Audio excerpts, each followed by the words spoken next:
the purchase. So head over to deepdishtees.com. Some may find the following disturbing. Discretion is advised.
Here we go, Barflies. Welcome to the Barfly Tailgate Show. You already know it's done by Barflies for Barflies and all the other Bears fans out there.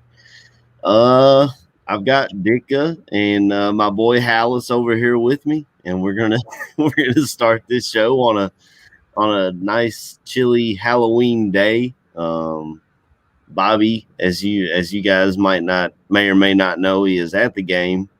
KB out there saving the world, and Badge is dealing with some personal issues. He should be back in a week or two.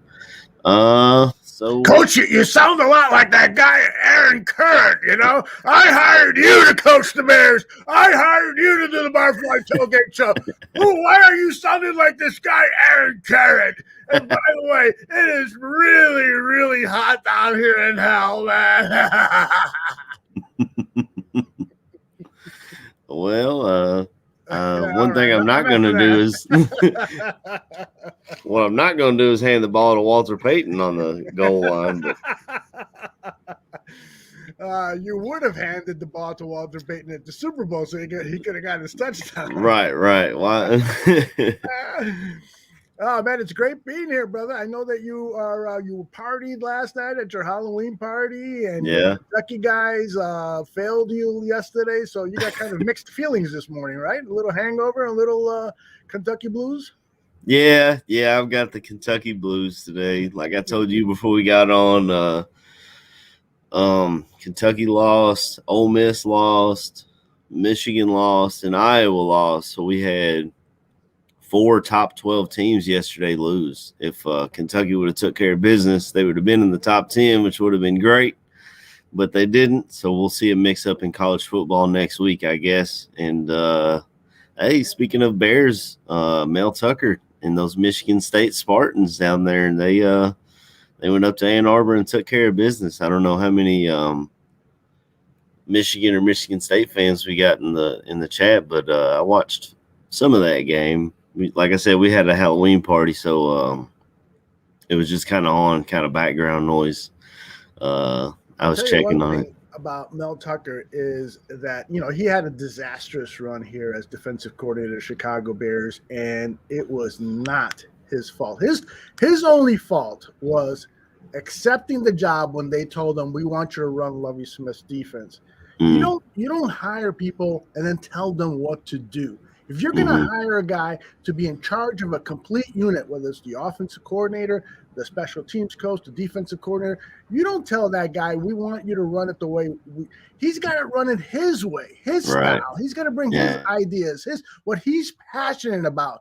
And poor Mel Tucker got stuck here with a fading defense, with fading stars, and being forced to run Lovie's defense so that there would be seemingly continuity. And what happened that season? They gave up 50 points to the Patriots and the Packers. It was the most humiliating season in Bears defense history. And, everybody was saying Mel Tucker sucks, Mel Tucker this, Mel Tucker that. Well, he's gone on to prove that he doesn't suck and that he's a really capable coach. And when Michigan State won yesterday, I was so happy for him. And I hope they go far in the bowls because he seems like a good guy and a very competent coach. Yeah. And not only that, I mean, we had at the time the GM was Phil Emery, and Phil Emery was just god awful, man. Like we talk about Ryan Pace hitting on these late round picks. Phil Emery would have just picked the guys from those late rounds in like the second round, and they'd be out of the league in 3 years. So not only was he handcuffed by running someone else's scheme, he was handcuffed with a team that shouldn't have even been on the field, to be completely honest. Yep. Exactly. And, I got a quick Phil Emery story. I can't attribute who told me the story, but when Phil Emery was fired from the Chicago Bears, he met the guy who who told me the story, and the guy went up to Phil Emery. They were friends, and he goes, "Hey, Phil, how are you?" And Phil Emery turns around and says, "Fuck you!" By the way, Aaron Kurt, you are gone. I don't know where you went, but I don't want to do the show solo, so please come back. But Phil turns to the guy and says, "Fuck you!" And the guy, goes back. Wow, what's going on? He goes, "You didn't support me. You were happy that I was fired. Fuck you! Fuck you!" And the guy was like, "Hey, man, I had to tell it like it is. I work in the media and so forth." And so that was the end of their friendship. And it was very, very bizarre. Speaking of bizarre, I don't have a clue what's going on with my computer right now. It's cutting in and out, and you're back. I can see you now. I heard you talking the entire time, but I don't know what the hell just happened. Looked like your camera just went out for a little while, but I can see and hear you. Hey, Mule, how are you? Got a nice people coming into the bar room here early on a Sunday morning. Thank you all for your live interaction. It really helps us. And so that's my story. I unfortunately can't tell you who it was, but it shows you a little bit of the character of Phil Emery, that he would go off on someone like that who, they were considered to be friends, and how short-tempered he was. And I was really pulling for Phil Emery. I thought he was going to come in here with some fresh ideas and so forth, but he's probably the worst general manager, even worse than Jerry Angelo. Yeah, I mean, when you look at his draft history, it's hard to argue against it. I mean, he was drafting guys like guys that I didn't even know. And as you can tell from the start of this show, I'm sure a lot of people didn't want to hear it, but I'm a huge college football fan. So not only, obviously, I'm a giant Kentucky fan. That's my team. But I watch other teams as well, and I kind of know a little bit about, who's good, who's not. And when I'd see Phil Emery pick these guys, I didn't even know the name. I'm like, who the fuck is this guy you're picking in the second round? Yeah, exactly. So many of these GMs try to be the smartest guy in the room, So I'm going to draft Adam Shaheen with the second round draft pick. Right. A guy who was on hardly anybody's radar. You had to be a real dedicated draft Nick or whatever the phrase is, to know who he was. And I sort of knew, there was some buzz collecting about him, but not second round buzz. Right. Get if we would have grabbed here. him in the sixth round or something, it wouldn't have been a big deal. They would have been like, well, I mean, this guy's not playing very well, but he's a 6th round pick. What do you expect? But grabbing him in the second, and he went to I don't know, southwest corner of Louisiana State University, playing with Bobby Boucher down there. Oh man. And, the other tight end that was in that draft, I think one in a round or maybe two later, was a guy who, unfortunately, for 49ers fans, is not playing today, but George Kittle. He could have been a Chicago Bear, and it would have been so perfect because he's a huge Chicago Bears fan, right? Yeah. I think he was the 5th round pick that year. Yeah. So a lot of teams are wishing they grabbed him, but we'll try to recap. How can you look at tape and say, all right, this guy here from Ashland University, the 6'7", who's running over 5'11" guys who weigh 175 pounds, he's better than George Kittle, who was playing against top competition. How can you watch tape and say something like that? I don't get it. In Iowa, you know, they got good tight ends, man. If there's one thing they've got, it's the tight end and O-line is where you can get from Iowa. But 4,000 Clovers reminds us that Emery made Cutler the highest paid quarterback in the league. Enough said. I mean, Cutler gets a lot of hate. I always liked Cutler. My father-in-law can't stand him, but that's kind of what you get with Bears. They either love him or hate him. There is no gray area with Cutler. But it is what it is. Not to relive those old days, but Cutler, you know, they signed Cutler and then they said, okay, you're on your own. You know, you don't need an offensive line. You don't need a number one wide receiver. Come on, you know, the guy was not lovable by any stretch of the imagination. He was, you know, conceited. He's sullen. He was not a great teammate to some of the guys and stuff. But guy had talent, man. That's for sure. And he played hard. He went out there and he really gave up his body a lot of times. I mean, nobody gets sacked 9 times and a half. And you say he's not trying. He went back out there and played. Yeah. It's always between him or Jim McMahon. They're the top Bears quarterbacks of all time, it seems like. And I didn't get to watch Jim McMahon, but what I've seen of him, he seems like he was a good quarterback, but he was hurt quite a bit. But he had this personality and that's really what sold it. If Cutler had that personality, he'd be everyone's favorite. But we'll try to move on from that a little bit. And last week's game, I had a family reunion last week, so I got home, and the game was over in the first quarter. I mean, it was just god awful, and turnovers and. Man, I don't know how to recap it. I'll try my best, but I mean, to me, the turnovers killed us, man. I mean, you had another free play that wasn't. I mean, I wish they would just stay out of his ear. Stop telling him he's got a free play, because that's 2 weeks in a row that Justin's thrown a pick on it. And then the two of the strip sacks, I saw this on I think it was on Get Up or maybe NFL Live. One of them, he got hit in 1.9 seconds. The other, he got hit in 2.01 seconds. The fastest release in the NFL is Ben Roethlisberger at 2.3 seconds. So he literally has time to catch the ball and he's getting hit. So there's, and then I don't know. And it seems like guys aren't getting open. One of the interceptions was right off Mooney's hands, which is crazy because he's so sure-handed. I mean, that's why Justin Fields trusts him so much. And man, I don't know.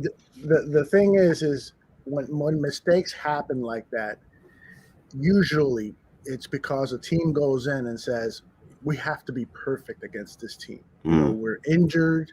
We've had turmoil throughout the week. You know, there's whispers that the coach might get fired. And so your head is not 100% in the game. So when Darnell Mooney drops a pass like that, it hits off his hands and so forth, I can attribute that to just not being there 100%. And so a lot of that has to do with coaching, because you got to figure out a way to get your guys tuned into the game so that they are living every play like it's a matter of life and death. Yeah. And so when that doesn't happen, I always point to the coaches. You've got to figure out a way to fire these guys up.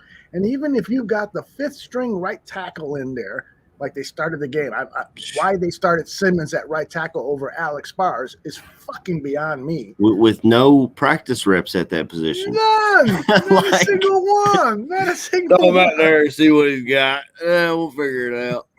That's right. And so that, you know, tells me that there's just a lack of confidence in the top. And so you go out there and you're not playing your best. So it's just another of the growing evidence against Matt Nagy being the head coach for this football team. Now, having said that, he is not going to be the head coach of the football team today.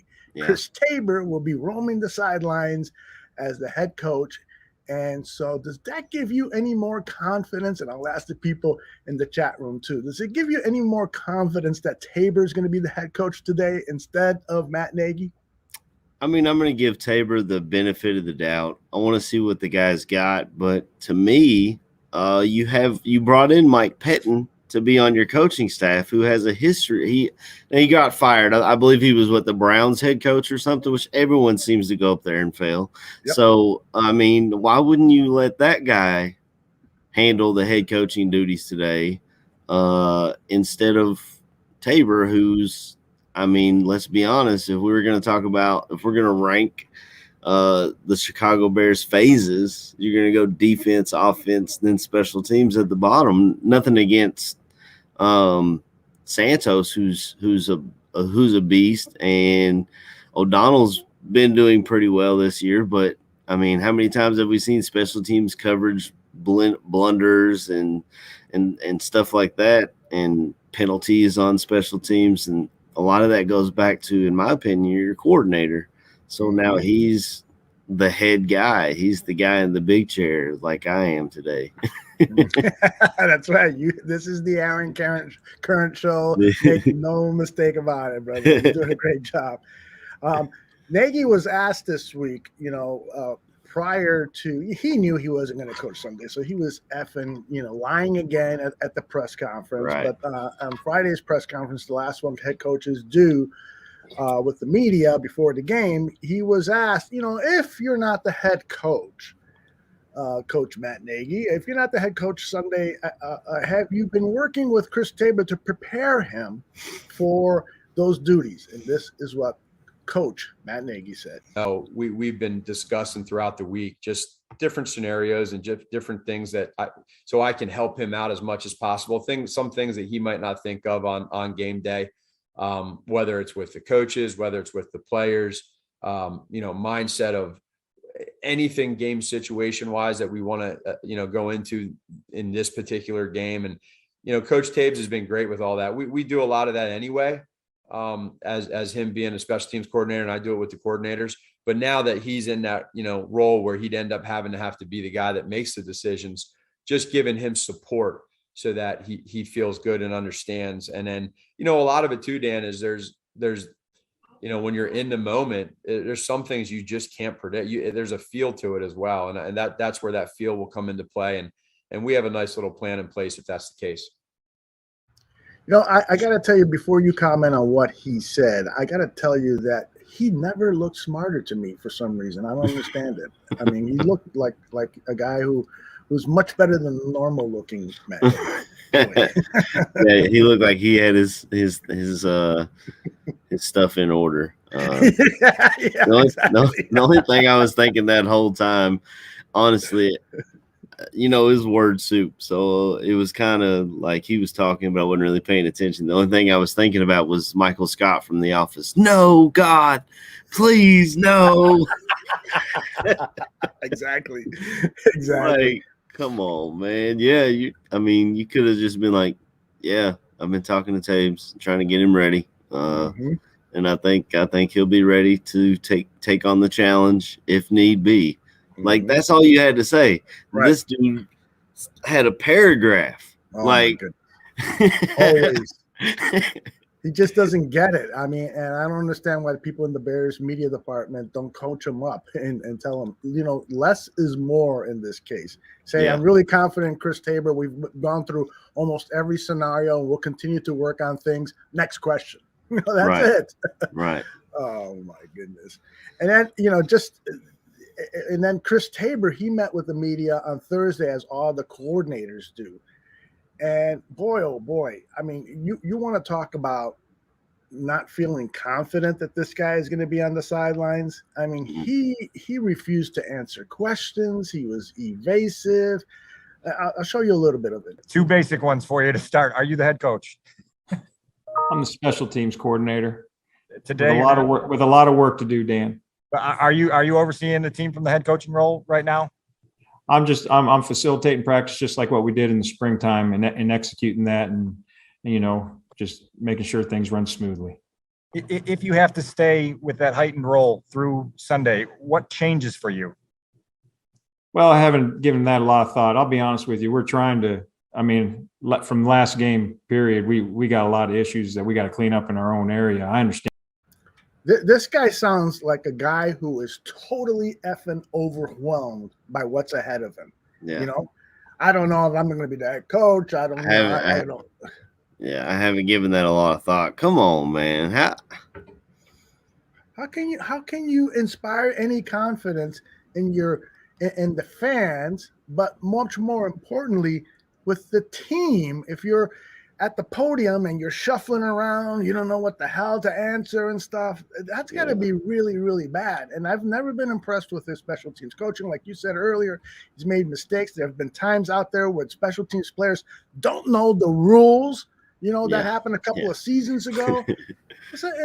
He was an endorser of Cody Parkey.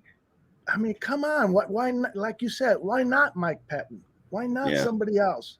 Why not hire you? I've said it for years. Kicking and punting, it really blows my mind. And the whole league is like this.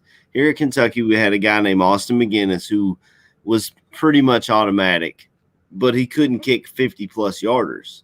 But he was pretty much automatic anything inside 50, and he can't get a shot. Yet Cody Parkey goes from team to team to team to team. I'm sure he's still on a team right damn now. Mm-hmm. We got a punter here, Max Duffy, who graduated last year, was a Ray Guy Award winner. He got cut by the Denver Broncos in the offseason, and he's doing a podcast on Kentucky football now. Like, wow. You're a Ray Guy Award winner, and you can't get a shot because they give the same guys chance after chance after chance, and I don't get it, man. Yeah, but Mule says that Pettin was the obvious choice. Must have been a political move, and I do suspect, Mule, that there is some kind of political battles going on at Hallis Hall right now. We've listened to Bill Lazor's press conferences for the last few weeks, and it does seem like in every press conference he's kind of throwing Coach Nagy under the bus, and he's revealing things that Nagy would normally not reveal. He has, deflected some of the criticism coming his way. Well, I'm not the head coach, saying things like that. The whole Pettin thing, whose decision was it to hire Pettin? Was it Pace?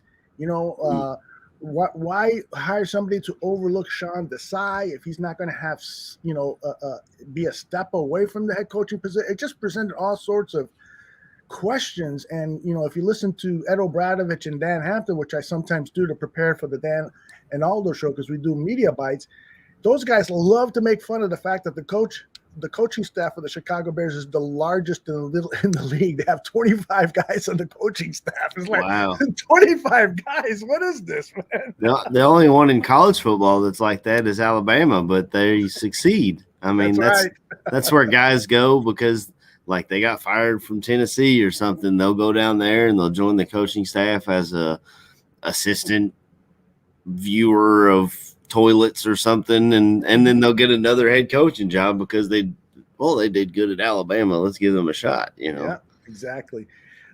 Chris asked, do you think there's going to be a civil war going on at Hallis Hall? I think there's going to be a fire sale at Hallis Hall, maybe in the bye week. We'll have to see how these next two games go, but yep. It's exactly that bye week. There's going to be so much going on. If you are a beat reporter for the Chicago Bears, I would get a hotel room across the street from Hallis Hall because you're going to be there a lot. And you should be there a lot to uncover what the hell is going to be going on there because there's going to be some infighting. I will not be at all surprised if for the first time in Chicago Bears history, they fire the head coach, bring in somebody else. And a lot of people are going to be elbowing their way. No, I should be me. No, it should be me. No, it should be me. Maybe they'll fire Pace and Nagy. You think there's any chance of that, AC? I feel like, honestly, I feel like Pace, they like him a lot, like a son almost. But this is now his second head coach. He made the wrong hire. How many GMs get 3 shots at quarterback or at the top in a top 10? I mean, he came in with Cutler. Granted, he inherited him, but then he was in the top 3. He moved up a spot and grabbed the least of those 3 quarterbacks, and everyone saw it apparently except for him.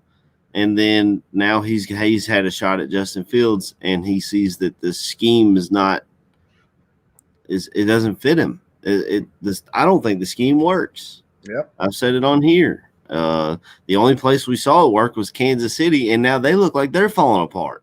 Right. All of a sudden, they don't have an offensive line, and look what Patrick Mahomes is doing. The next GOAT. Look how he's doing. Yeah. So point.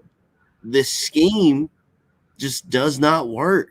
And speaking of scheme, I love the way the 49ers scheme is. Now, he's on possibly the hot seat as well because they've lost 4 in a row, and they're looking honestly pretty bad. I saw a stat, I think it was last week.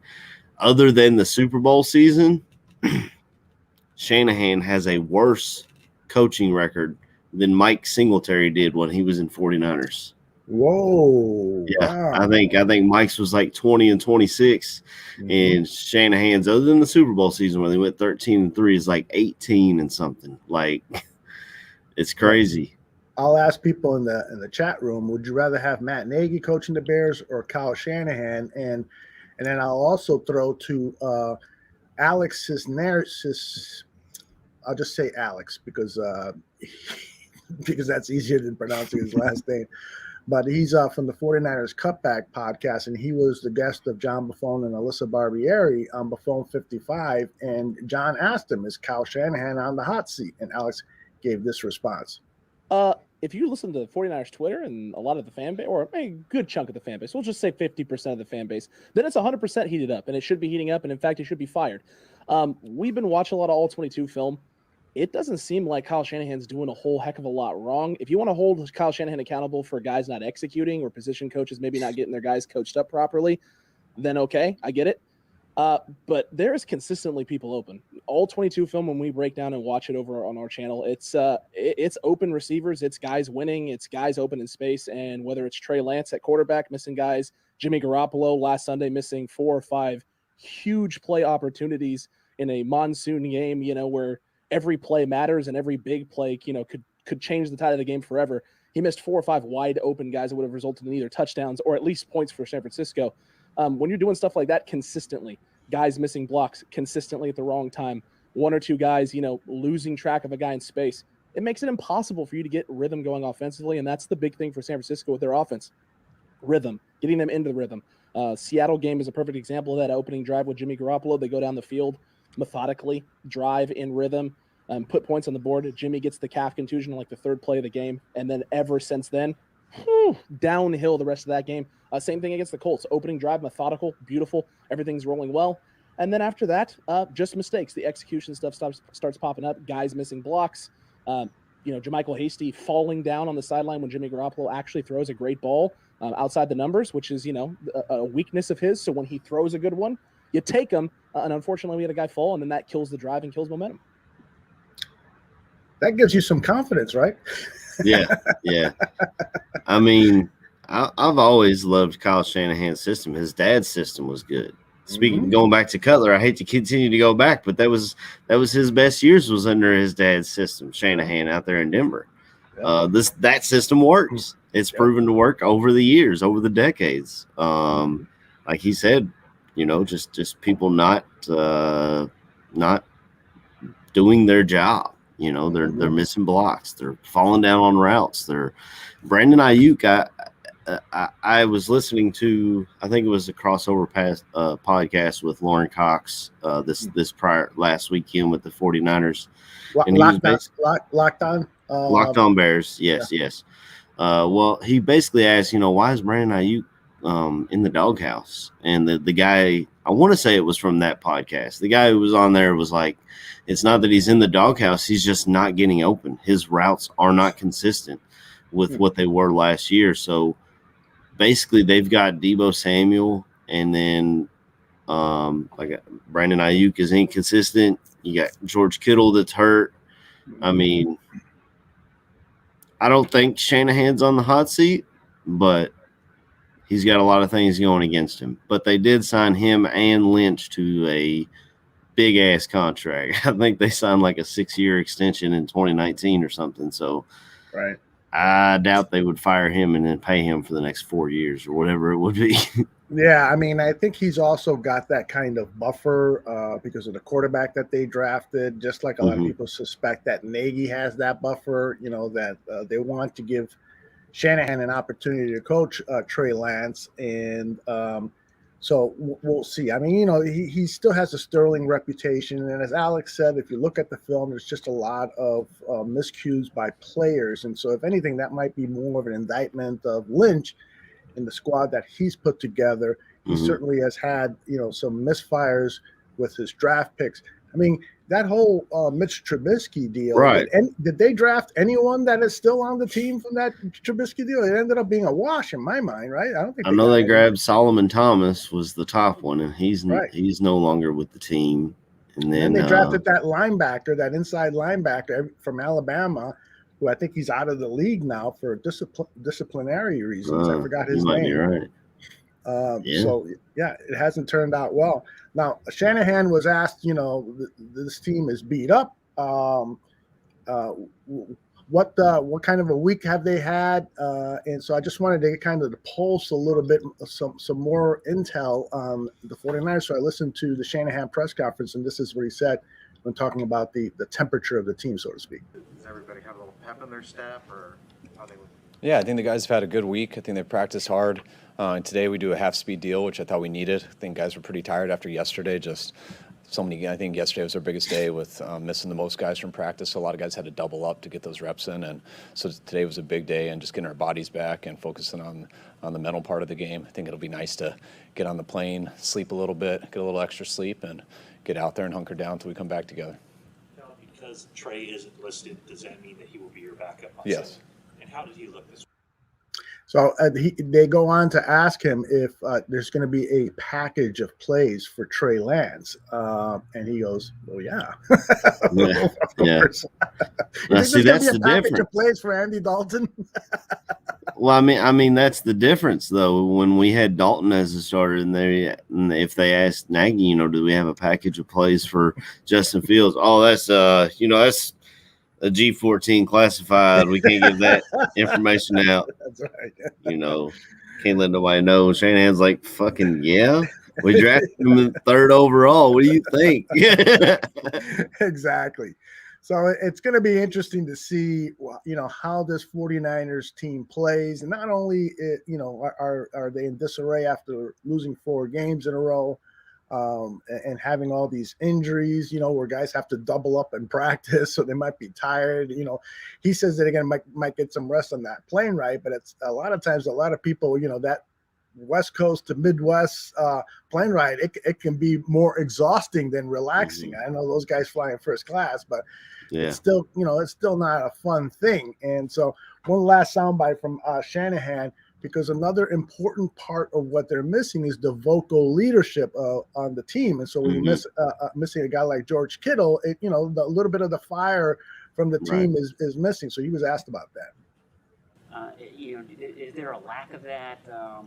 Who's sort of picking up that, energy slack when he's not out there? I mean, it's not just George. I think 3 out of our 4 captains on offense are out. So, usually your captains do that, some of your better players. And, with Raheem, with Trent Williams, with George, we've been missing a lot of that. Not just the vocal leadership of it, but most importantly, the guys on the field. And it both goes hand in hand. Usually your best players do that stuff. It's hard for them to do it a little bit from the sidelines, though.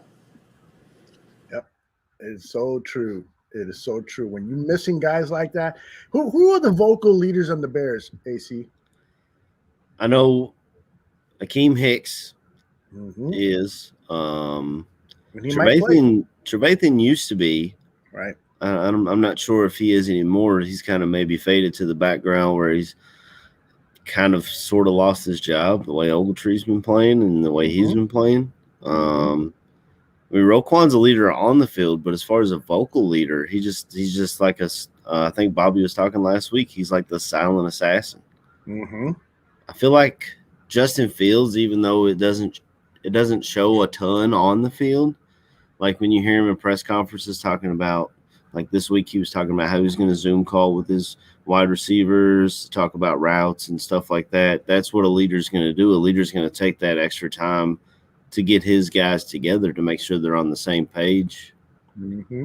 It seems like Jason Peters was kind of thrust into a role like that for as far as the offensive line group goes. I mean, we got more information from him than we did any coach on this staff the entire year. I mean, he broke the news about Larry Borum, who did get brought off IR today, so we'll see if he gets time at right tackle. But Wilkinson did come off the COVID list as well, so getting a little bit healthier back there. Honestly, I'd rather see Borum wait his turn at left tackle than to stick him in at right tackle. That's kind of my idea on it. Borum at left and Jenkins at the right whenever he comes back. But I thought that was awesome. I think the phone even talked about it. He's like, "What are you gonna do? Cut me?" Like, exactly. I'm gonna tell you what I know. If you want to cut me, yeah, right. Go ahead. I'll go fishing. I don't give a shit. He has been, Peters, to his credit. I mean, he's not playing at a Pro Bowl level. He never will. He's 39. He's going to be 40 years old soon. He still has a hard time getting out there making those second-level blocks. He has problems against speed rushers, more than power rushers. But he has still played so well, and he pancakes guys, which is something that, you love to see from your offensive lineman. But like Chris Watts says, I don't think there's like an exceptional vocal leader. You've got some quiet leaders. Peters is more of a quiet leader. Fields is more of a quiet leader. A-Rob is more of a quiet leader. You don't have, a George Kittle type on this offense. You don't have like an Olin Kreutz. Olin Kreutz would be a guy, get the fuck in the huddle and just firing guys up and stuff. This team lacks that. And again, I point the finger at Ryan Pace. When you're building the team, you've got to make sure you got a diversity of players. And at the very top of that diverse list is you need leaders, guys who are vocal and also lead by their actions. And right now, we don't really have much of that on this team. Yeah, I wonder if that's I mean, obviously Pace didn't draft the guys to do that, but I wonder if the coaching staff perhaps they don't feel like they can be vocal. I don't know if that's a thing or not. I don't know. I think Martellus Bennett used to be a big talker, and then he kind of did what he did to Kyle Fuller, and they were like, shut the fuck up, go sit over there. You just body slammed our first round corner. And that's a different organization, I guess.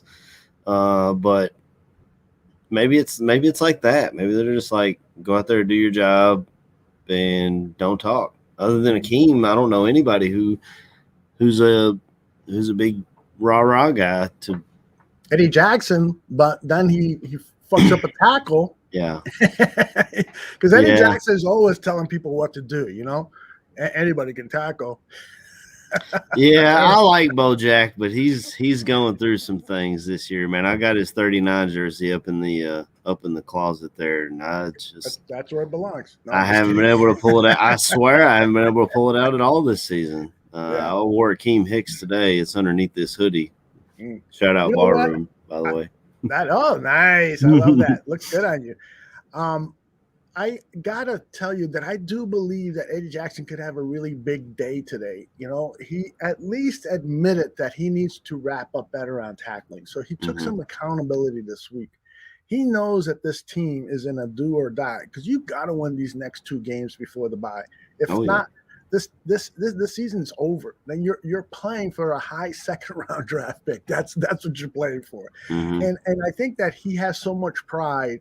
He wants to prove to people that he's a man. He's going to go out there. He's going to tackle. He's going to get his hands on some balls and create some turnovers or help the team in getting turnovers.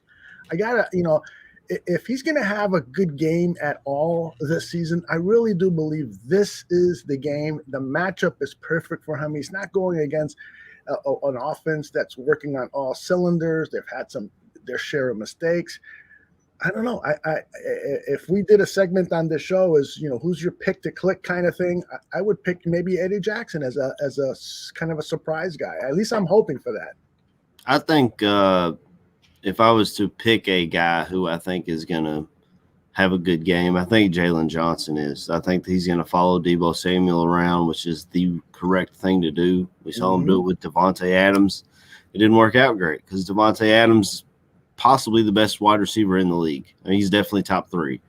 So Jalen Johnson, trial by fire. There was no other way about that. But another huge concern about today, and we talked about guys coming back from COVID, Elijah Wilkinson and Robert Quinn, in case you guys haven't heard in the chat. They did come off the COVID list. Robert Quinn was spotted in practice yesterday. I saw a short little clip of video of him at practice. But on the other side, our guy Khalil Mack, possibly the best player on this entire team, is he's hurt his foot, and I don't think it came out. They had mentioned IR, which would have set him down for 4 weeks, including the bye. But I don't believe they actually came out and did put him on IR. I think he's just out this week to try and heal that up. And I thought of you right away. You were talking in Cleveland. You saw this guy limping around on the sideline. So so he's been nursing this foot injury since week 3, obviously, at least. Yeah, I threw it out there on the Bear Debate show with John Buffon and Tyler Ellis. I threw it out there. I moderate that show. I threw it out there as a question: should the Bears consider resting Khalil Mack against the Tampa Bay Bucks and give him kind of a load management week, because it's starting to look like he's slowing down after that great hot start, and he hasn't been practicing it out. And Buffon just yelled at me. His veins were popping out of it. What are you talking about? You pay him to play and stuff. And I'm like, dude, take it easy. I'm just saying that maybe, you got to look at the entire season. And what happens? They have to sit him down. And as one of the coaches said this week, we got to protect Khalil from Khalil, because he just wants to do so much. He wants to be out there and so forth.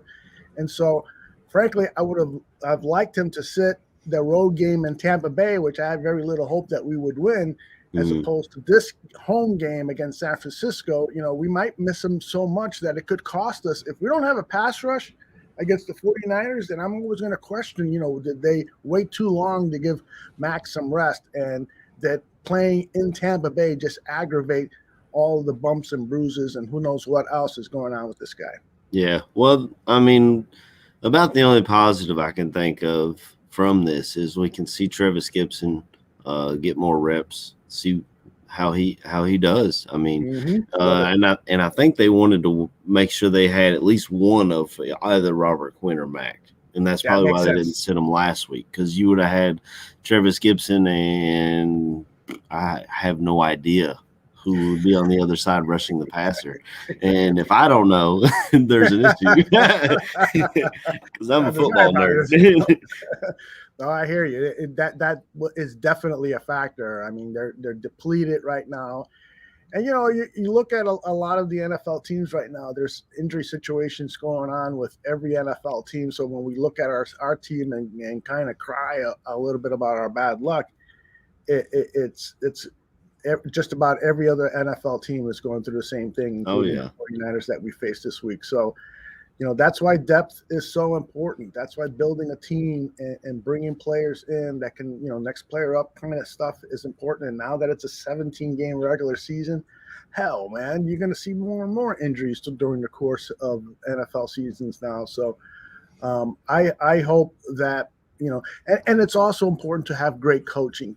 One of the things that I wanted to get your opinion on is, we really blast Matt Nagy a lot, deservedly so.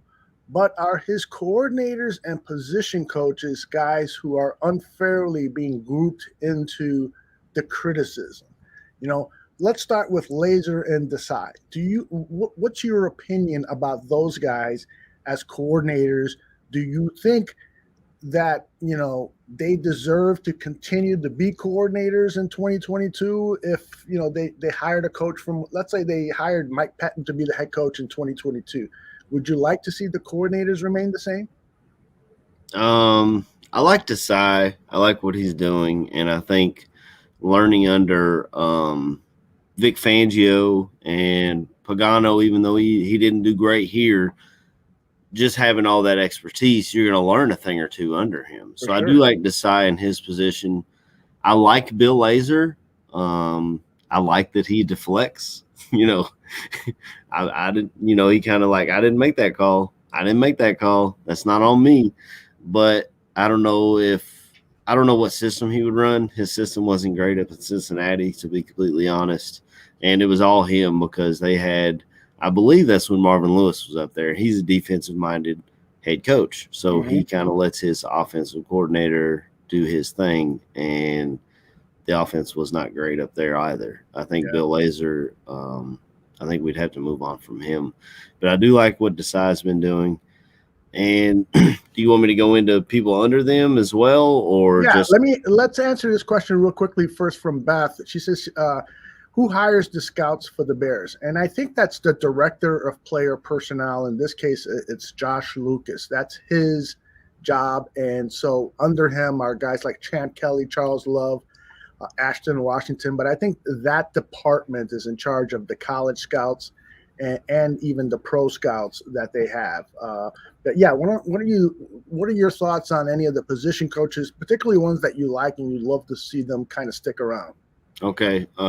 First, I'm going to cover Beth's question. Please. I don't have an issue with our staffing.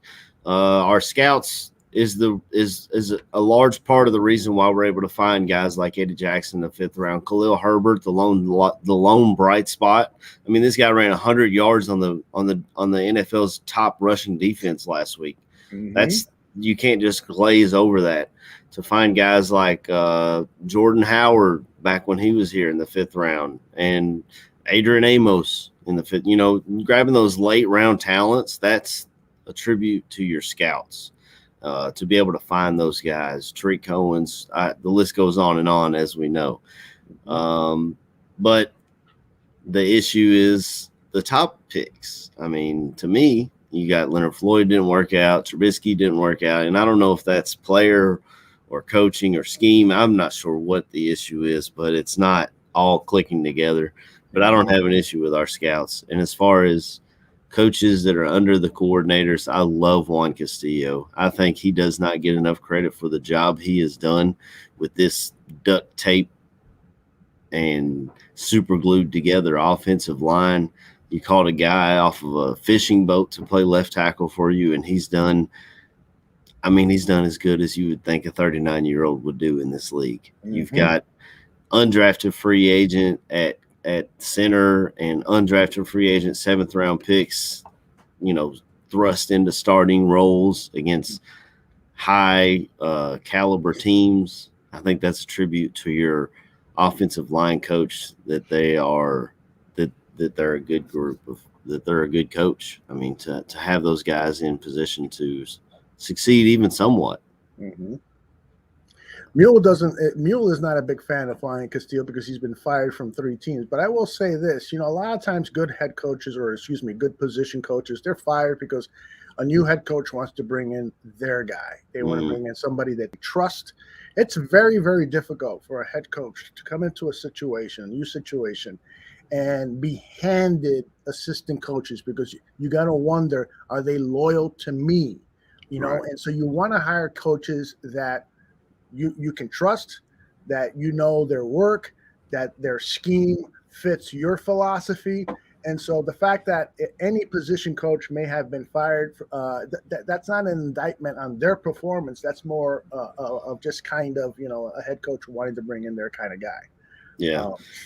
You see that with assistant coaches and you see it with players. I mean, we saw it with right here with Nagy. They were, the whole time Trubisky was here, they were like, well, this is not his guy. He didn't draft this guy. He was handed this guy, but he drafted his guy this time, and he still can't get it to work because his scheme does not work. Right.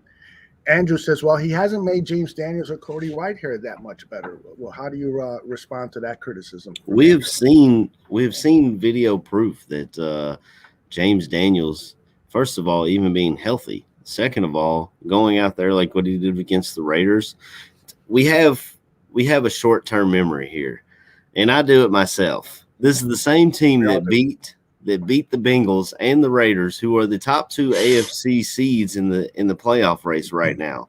So we have talent on this team, but for whatever reason, they just just go to sleep. I don't know what the deal is, but we have seen pancake blocks from those guys getting to the second level on some plays. And obviously, if you've got a 5th-round pick at running back, a rookie running for 100 yards per game, that's a tribute not only to that running back, but your offensive line has to be opening holes. A guy can't go out there and do it all on his own.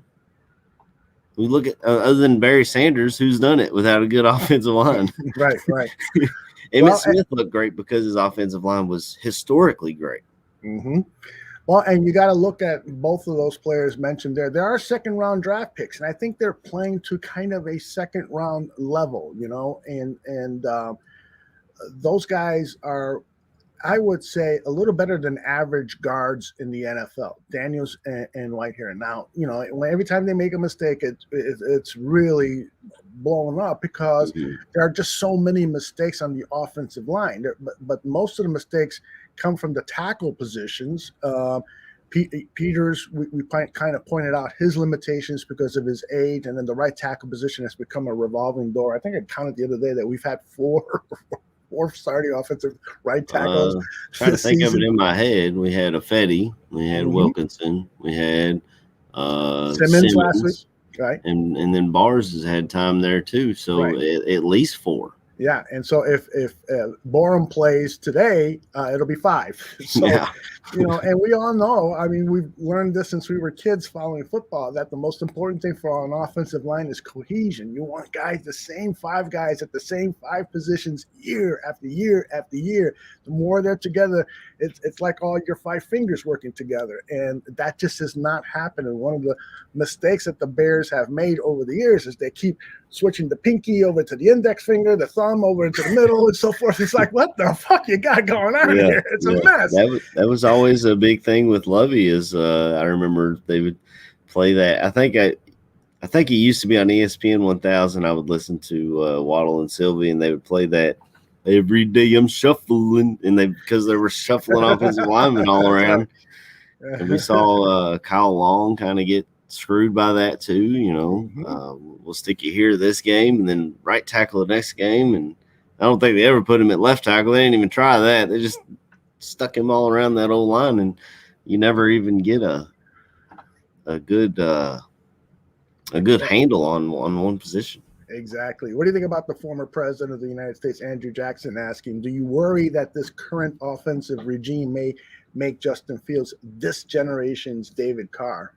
God, I hope not.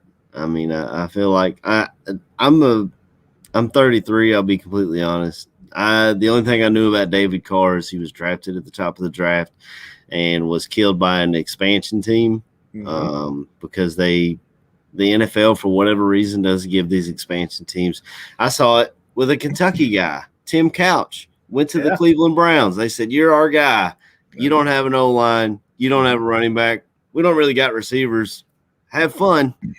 Busted his freaking knee in like the second year. Never gave him anything, and ruined that guy's career. So if anything, I believe it's the philosophy of expansion teams that have ruined both of those guys, because David Carr got killed behind no offensive line, no weapons outside. 76 times he was sacked in a 16-game season, an NFL record. That's how many times Carr was sacked. And, there were he was a number 1 overall pick. There were some questions of whether he was going to be a bust or not anyway, but that certainly didn't help. And he has talked about that openly since then, and he has said that it had an effect on him. And, I'll tell you one thing, which is, it's not much of an example, because if I was a quarterback and I got hit, 3-4 times in a game, shit. I think being the bench coach, right? I think I'm hurting. I think I got an ankle thing or something. Where's that clipboard? I'll hold that. No, but I've seen some of the greats.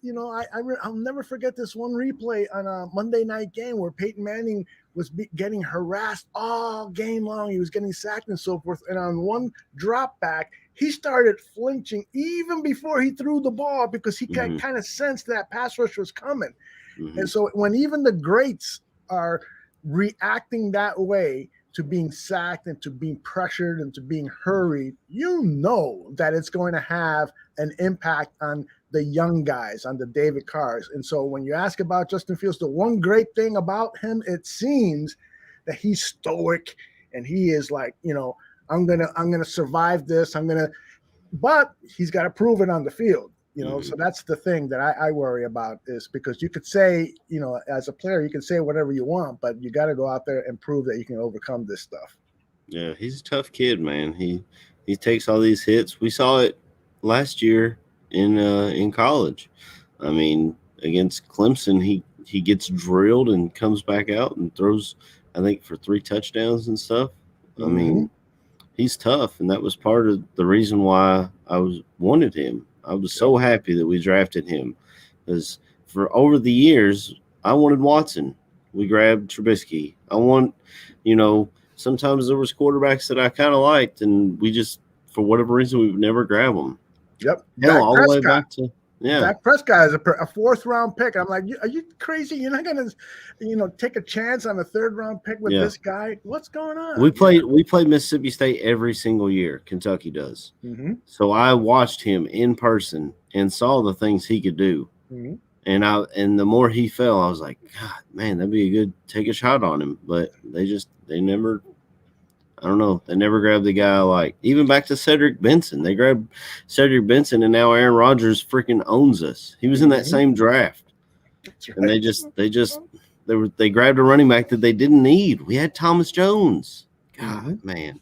Remember this guy? Russell Wilson. We passed on his ass too. Yeah. Jesus. Man. Yeah, it's that's been one of Ryan Pace's broken promises, because when he first got hired, he was asked about that. He said, I feel like we should draft a quarterback every year, just continue to fill the pipeline and so forth, draft some of these prospects. And I know that you can't do that every year, particularly if you've put yourself into a position where you only have 4 or 5 draft picks.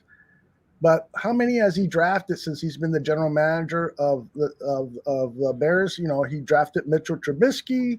And then to correct that mistake, he had to draft Justin Fields. And so outside of that, he's never drafted anyone else. And he's had a parade of veteran quarterbacks come in as the backups. And that to me has just maybe even complicated matters more. Everybody says, well, it's great to have a Chase Daniel in there. It's great to have a Nick Foles in the quarterback room because they're veteran experience. You know what? That's what you got the 25 coaches for. You don't need guys to coach. You need more and more talent on the team. And I can't blame them so much for going after Andy Dalton. What I blame them for is to immediately anoint him as the number 1 quarterback, and you're taking all of these developmental snaps away from Justin Fields so that when he gets in there, he could go back and say, yeah, in that second preseason game where I started and played 3 quarters, I remember this blitz scheme, I remember that, blah, blah. And in practice, I remember this. And one of the things A-Rob said this week, I don't have that rapport with Justin because we didn't see so many snaps together in practice. Right. Yeah, I was just about to say that. You took the words right out of my mouth. Allen Robinson was like, I barely practice with this dude, like he doesn't.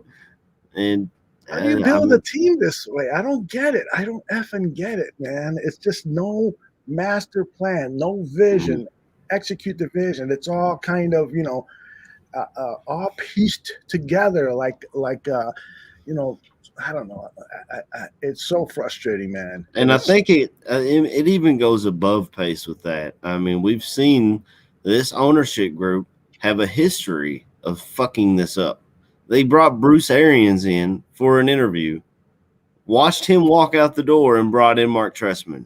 Mm-hmm. Nobody knew who Mark Trestman was. Mm-hmm. And I wish I still didn't know who he was. I mean, the guy he may have had a good offense. I have no idea. He was not a leader of men. Mm-hmm. And they hired Ernie Accorsi, who brought in his boy, John Fox. And John Fox, I had high hopes when we hired John Fox because I saw what he had done in Carolina and in Denver. And he did somewhat turn around the franchise, but he didn't get us to that next level. And I feel like if we would have just hired Bruce Arians in the first freaking place, we'd have been all right. But nope, they just screw that up.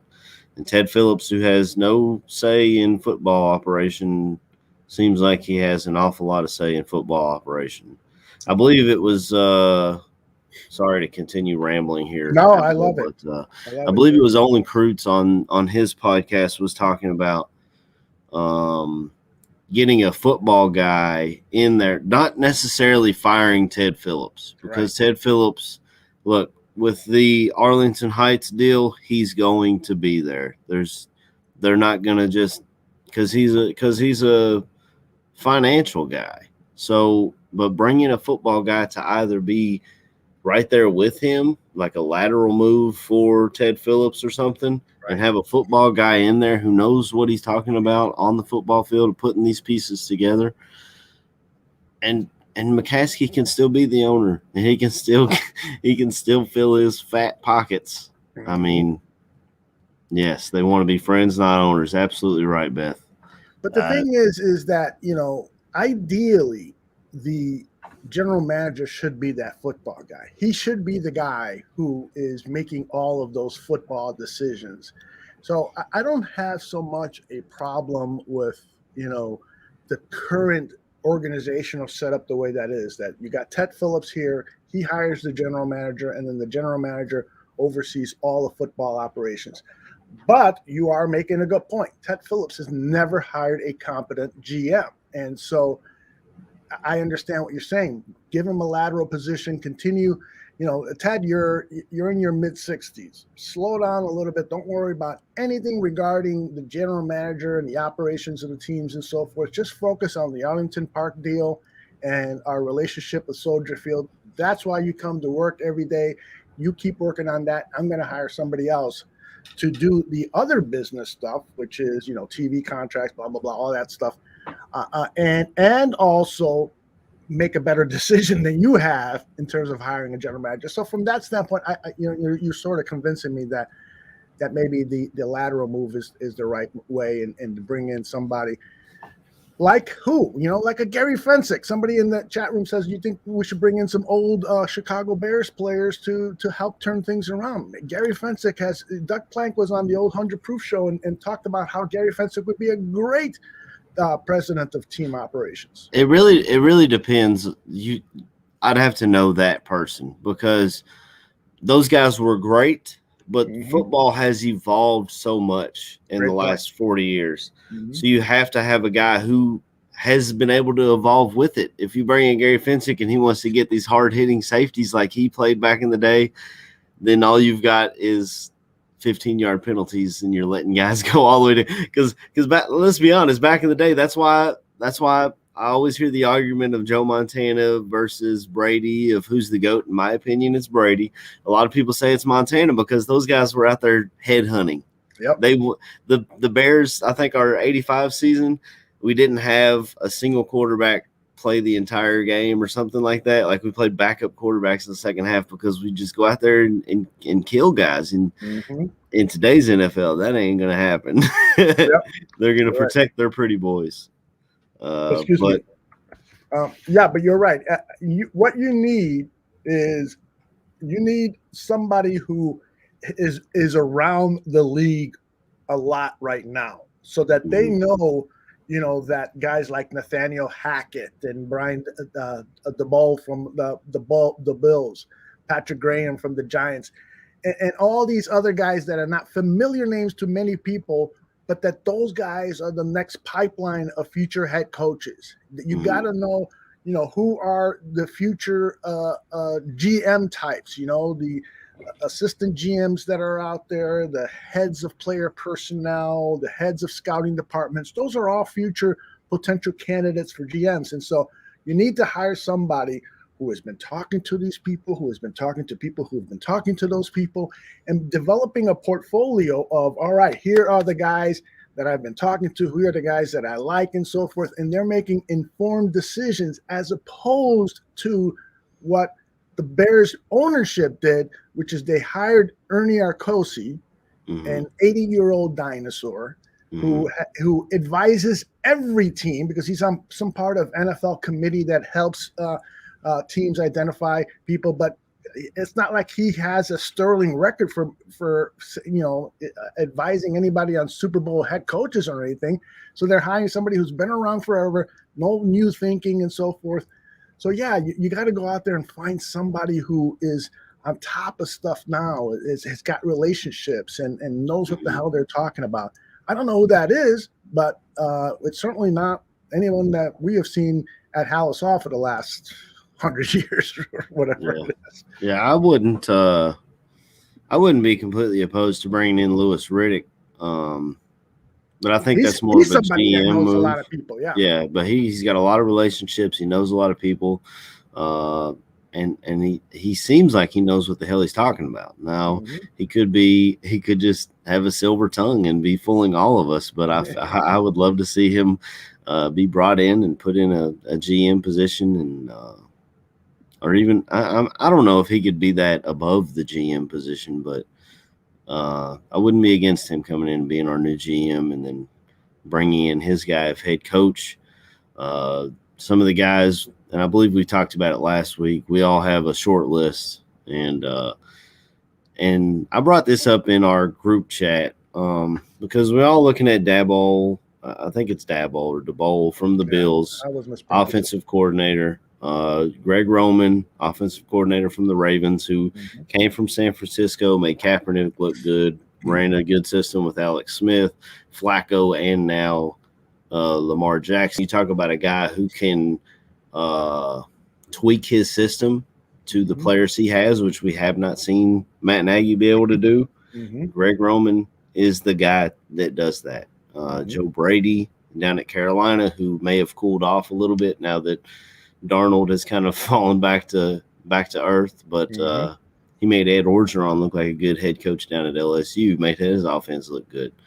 And then a guy that I brought up was Todd Bowles. I mean, he's a defensive guy. Head coaching experience.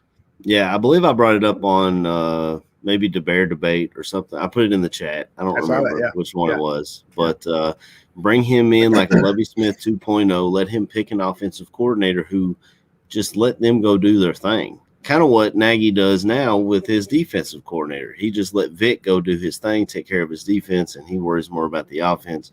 But bring Todd Bowles in. He'll either teach his defensive scheme to somebody and let them be the defensive coordinator with some input from him, and then bring in a good offensive coordinator and let them handle the offense. A lot of people are against it because he had been fired, but he got fired from the Jets. Everyone sucks at the Jets. I mean, Saleh up there right now, or Saleh. I feel like I'm butchering names, but he's a good coach. He's a good coach. I mean, his 49ers defenses were amazing.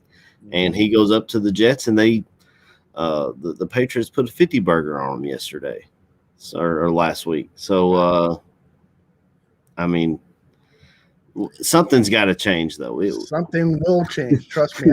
I just feel it. And Chris Watts asked a question, which has been asked time before, and I always have the same answer: is are the Bears organization attractive to a new head coach? I think, a lot depends. If Ryan Pace stays behind, it will be less attractive.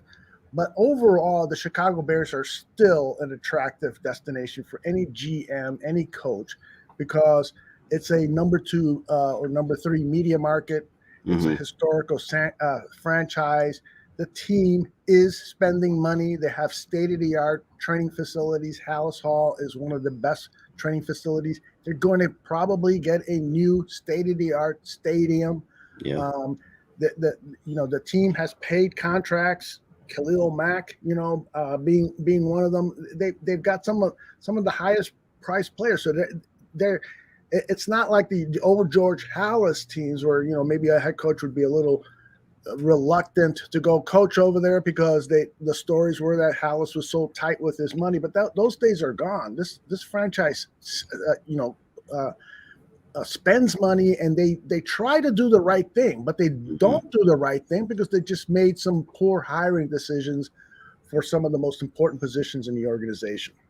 Yeah, and not only that, head coaches and GMs are the kind of guys at their core, I think, who feel like no matter how bad a situation is, they can turn it around. They can make this guy work. We see it with players, Tim Tebow. He got another shot because they thought they were the ones to figure out this guy.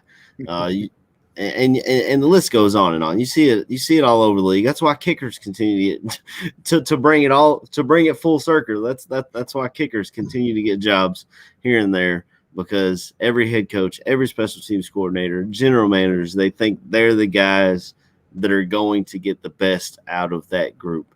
So I really feel like this would be I mean, it sucks that we're going to be short draft picks. We don't have a first rounder, but as I've mentioned on this show before, watching college football on Saturdays, I'm not seeing a lot of guys that I would take over Justin Fields next year. So if we don't have a first round pick, I think we'll be okay. There might be Kenny Pickett is starting to get up there, but other than that, I don't know a lot of guys that I would take next year in the first round over Justin Fields. So I'm okay with not having a first round pick. Yeah, I mean, I would love to have a first-round pick just to pick an off left tackle, you know, or some other position player of need. But yeah, first-round picks this season, I'm not crying over it as much, because I think we do have the franchise quarterback of the future, and we can still do certain things with the picks that we have, which I believe is 5, to surround him with some playmakers, because that's what the team needs most right now. You know, they need, of course, to start replacing some of the older guys on the defense. But right now, you have made this investment into Justin Fields. You have got to get all of the weapons that he needs, playmakers on offensive skill positions, and guys who can give him protection, just like Tom Brady gets protection wherever he plays, and other top quarterbacks get that protection. I love this question from Jamal Lewis, former running back for the Baltimore Ravens. If the Bears score over 30 points today, what does that say about Nagy being the head coach and not just the play caller? Go ahead, AC. Have fun with that one, man. If the Chicago Bears score over 24 points today, that's a huge indictment to Matt Nagy. And maybe we got to. I mean, like you said, we'll probably wait until the bye week, but we'll have to look at some things going into Pittsburgh next week. It seems like Nagy is given all this power, and then he shows that he cannot handle it. So they draw it back, they pull it back from him, let somebody else call plays and whatnot. And then Mule Skinner, I'm with you. Draft a legit center, and there's a couple of them in this draft. There's the one from Iowa. Speaking of out nowhere wearing his Iowa tee, and then I think Notre Dame has a very good center that. But you don't need a first round pick to find a great center, right? Which is another positive. Yes, that historically is correct. That you can find centers in the starting centers in the third round. So you can cite example after example. I do think that if the Bears offense clicks in a way like we've never seen this season, it's going to be an indictment of Matt Nagy and whatever he is doing in that pipeline of getting ready for the week in terms of an offensive game plan, in terms of the play calling on Sunday, and that pipeline of, who calls the plays, what actions does Matt Nagy have, and that play calling, whether he has said, I want to run on first down or whatever it is. And if it appears like that offensive play calling is now unencumbered by Matt Nagy, and that is a severe indictment on Matt Nagy. It is another further example is that, coach, the further away that you are from this team, the better the team performs. So guess what, dude? Start packing, and I hate to be so cavalier about a guy's profession and so forth, but that's the nature of the job. That's the nature of the business. It's a public position. It's a game. It's a sport. And so sometimes we have to be a little bit harsh in our assessment of guys who are clearly incompetent. And Matt Nagy has now fallen from innovative head coach with a great promise from 2018. He's now fallen all the way down that scale to incompetent, because that's what he's proven to be, incompetent. Yeah. And maybe he's just a good OC. I mean, we gave him a shot, and it's not working out. We see it other places in the NFL. To try and the fight back on my assessment of Todd Bowles is maybe he's just a good DC. We don't know, but you've got to give those guys a shot and see what they can do. But I feel like they've given Nagy a longer leash than he needed. I mean, 2018 was an anomaly, it seems like, and even our boy Badge on here was, even that year, he was not so much he was stoked that we were winning games, but our defense was carrying us that year. And I had my Bears colored glasses on. I was blinded. I thought Nagy was very good, and I was happy with the way the team was going, and winning cures all, but we haven't won enough, and it's looking bleak, to be completely honest. It is. Hey, Chris Watts, who is over on the other side of the ocean, he says, I reckon. Does a guy from the UK say I reckon, or is your language actually, if you listen to podcasts from I listen to wrestling podcasts as well, and a lot of those guys that I listen to are from across the pond, and they say reckon. Really? Yes. Reckon is something that we say here in Kentucky, obviously, but they do say it across the pond as well, and I think we're the only ones that held on to it. We like to hold on to our old ways down here in the South, I guess. I reckon you do. All right, let's see. We're at 9:15. I wanna talk a little bit about the trade deadline is Tuesday, right?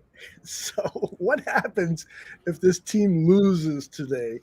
Do you try to start to sell assets and build up draft picks, or can you even possibly unload some of these veteran assets? Can you get anything in return? And if you can, if you trade away an A-Rob, what are you doing to the offense? Who's going to step up in A-Rob's position and be the number one receiver? Darnell Mooney? Then who's going to be number two? Goodwin, Bird? I don't know. These guys are not proving anything. Right. It almost seems to me like the Bears are stuck with the roster they have, and they're probably not going to make any trades. What are your thoughts? If we lose today, you have to be sellers. It would suck because somebody knows they're probably going to get A-Rob for a half-year rental, so you don't know what you'll get in return. But he is the most that he's not going to be here next year. And I don't blame him. Why would he come back? Why? So they can throw the ball to somebody else? He wants the ball. He wants to win. Right. He's never been in a winning organization. Mm-hmm. So I feel like you have to trade him. Akeem Hicks may be on the chopping block. As much as I love him, I'm wearing his jersey today, like I said. But he's getting up there in age. Mm-hmm. He's missing games with injuries, which also hurts his trade value. I don't think Khalil Mack's on the chopping block. I think we're going to stick with him because we probably would need a first-round pick in order to make up for not having him. But I don't think he'll bring that anymore like he did with us. Mm-hmm. Maybe Eddie Jackson's a guy who you may sell. I think you've mentioned Kansas City before. Other places that may need a safety, maybe you can offload him, offload that contract, get some draft picks back. He does seem to me somebody that could be a viable of interest to other teams, that need a safety, that they'll look at him and say, oh my goodness, this guy, is a ball hawk. We won't play him anywhere near the box. We'll just keep him out there in the center field position and let him roam around, right? Because we've got a good pass rush and let him come up with turnovers. So there might be takers for an Eddie Jackson, but I don't see how. I can't think of any team that is going to say, I want Allen Robinson, even though I know I've got to pay him $9 million for the rest of the season, because that's about how much he would be owed for the rest of the regular season. And I'm probably going to lose him next season. I mean, I'll trade for him for a 7th round draft pick or a 6th round draft pick, or if you want to give me your 5th, I'll give you my 4th, kind of thing. So I don't know, man. I feel like if they lose today, that even if they want to be sellers, that the market is not going to be there for this team. It's part of the mess that Ryan Pace has created and Matt Nagy has created. Well, I wonder if Sorry to cut you off. No, it's all right, terrible please. at that. No, you're fine, brother. Say a team like Baltimore comes calling. They're right there in the hunt. They got killed by the Bengals last week, but they have the same record as the Bengals. They're in a playoff hunt. They're in the AFC, so it doesn't hurt us to move him there. And maybe they say, well, look what you can do here. You can be on part of a playoff run. Maybe they feel like they'd have a good shot to re-sign him. So that might be a team to look at. Or Indianapolis Colts, who have a pretty good record in the AFC, need a number one wide receiver. I mean, those are two teams that I could think of that we could sell to. And the other potential obstruction, like Andrew was just saying, I would trade Mac maybe to Arizona. I don't think Arizona has the money to pay Mac right now because Khalil Mack's contract is the way it is. It's been structured where they have had to now defer money to future years. First of all, it would be disastrous for the Bears cap situation to trade Mac because you still would have to owe him. The Bears would, not the team receiving him, still have to owe him the money that you've put off to 2022, 2023 when you've made these changes with his contract.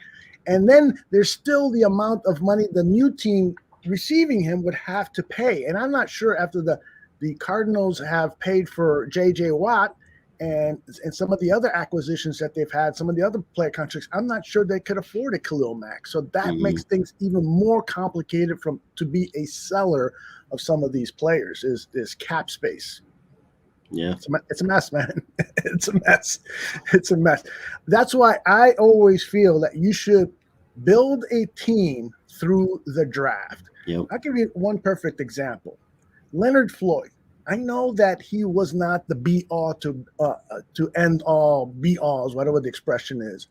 But here he is. He goes over to the Rams, and he has an outstanding season where he had more sacks last season than Mack and Quinn combined. He earns himself a nice, big, fat contract. And right now, he is in the top 10 with quarterback pressures for the Rams. He is a valued member. You talk to anyone in Los Angeles that follows the Rams, anyone in that organization, they will tell you that Leonard Floyd is a vital part of that team's defense. So what happened? What happened? We drafted a guy that should be here, and Robert Quinn should not be here. A guy who has more years ahead of him than Robert Quinn does. A guy who was just approaching the versatility, the peak of his playing career. A guy who could guard tight ends and running backs out of the backfield. A guy who could do so many more different things than a Quinn. And you gave him away. You gave him away for nothing. So that's, again, part of the Ryan Pace fiasco. He just doesn't know what he's doing. Yeah, I mean, it's hard to argue with that when that's what the numbers say. But my thing with Floyd is while he was here, man, he wasn't getting there. He had Mack on the other side, and he still wasn't getting there. The big thing in L.A. is they've got Aaron Donald there in the middle, taking up so many bodies, so much attention that he's able to get off and get through the line, but he couldn't do that with Mack, and I don't know why that is. Well, I think part of the reason is that his development was curtailed by Chuck Pagano.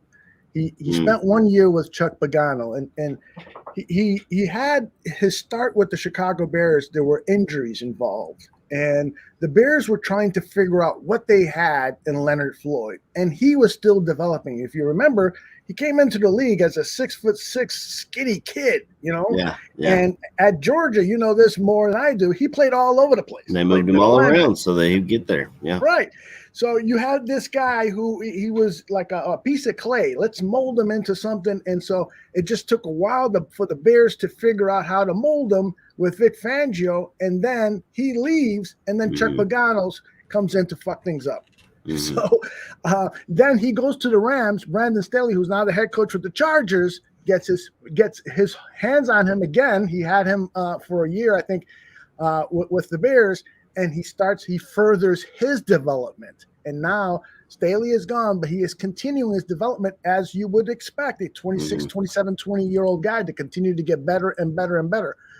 To me, I just don't understand why Ryan Pace gave up on such a prize draft pick when I saw a player who was, yes, underdeveloping, but still ascending and had the potential to be a great player. All you had to do was figure out a way to sign him to a long-term contract. But who knows? Maybe he would have stayed with the Bears, and given how the Bears fucked things up, he would have been the worst player in the league. Yeah, I mean, and we still had Pagano here, so even if we had signed him to an extension and he didn't know how to use the kid, maybe he still wouldn't have had as good of a career as he's been able to build for himself out there in L.A.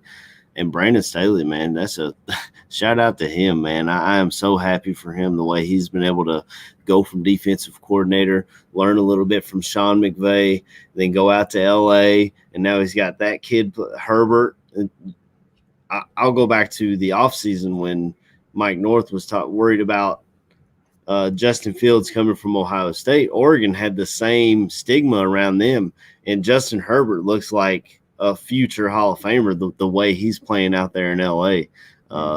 So shout out to Brandon Staley. I wish we could get a head coach like that. Yeah. Well, and that's what worries me, is that we might have him on the staff and Sean Desai. So here's what I stayed up the other night worrying about. All right. So Sean Desai is proving that he can be an outstanding defensive coordinator. He's used Mack and Quinn in a way Pagano never thought about using them, and he's gotten the most that he can out of those talents. We know that he has got player performance deficiencies in the defensive backfield, but yet those guys have been playing pretty well. DHC looks great. Exactly. Look what he's doing with DHC.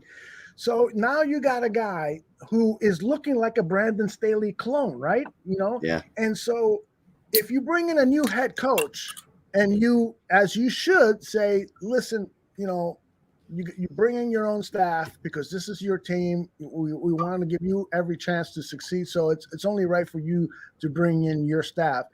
So what happens to Sean Desai if the new head coach doesn't want Sean? He's going to go out there to the LA Chargers and coach his defense. Exactly. He'll go over there. And then a year later, he becomes a head coach, and he becomes an outstanding young head coach like we've seen in this league.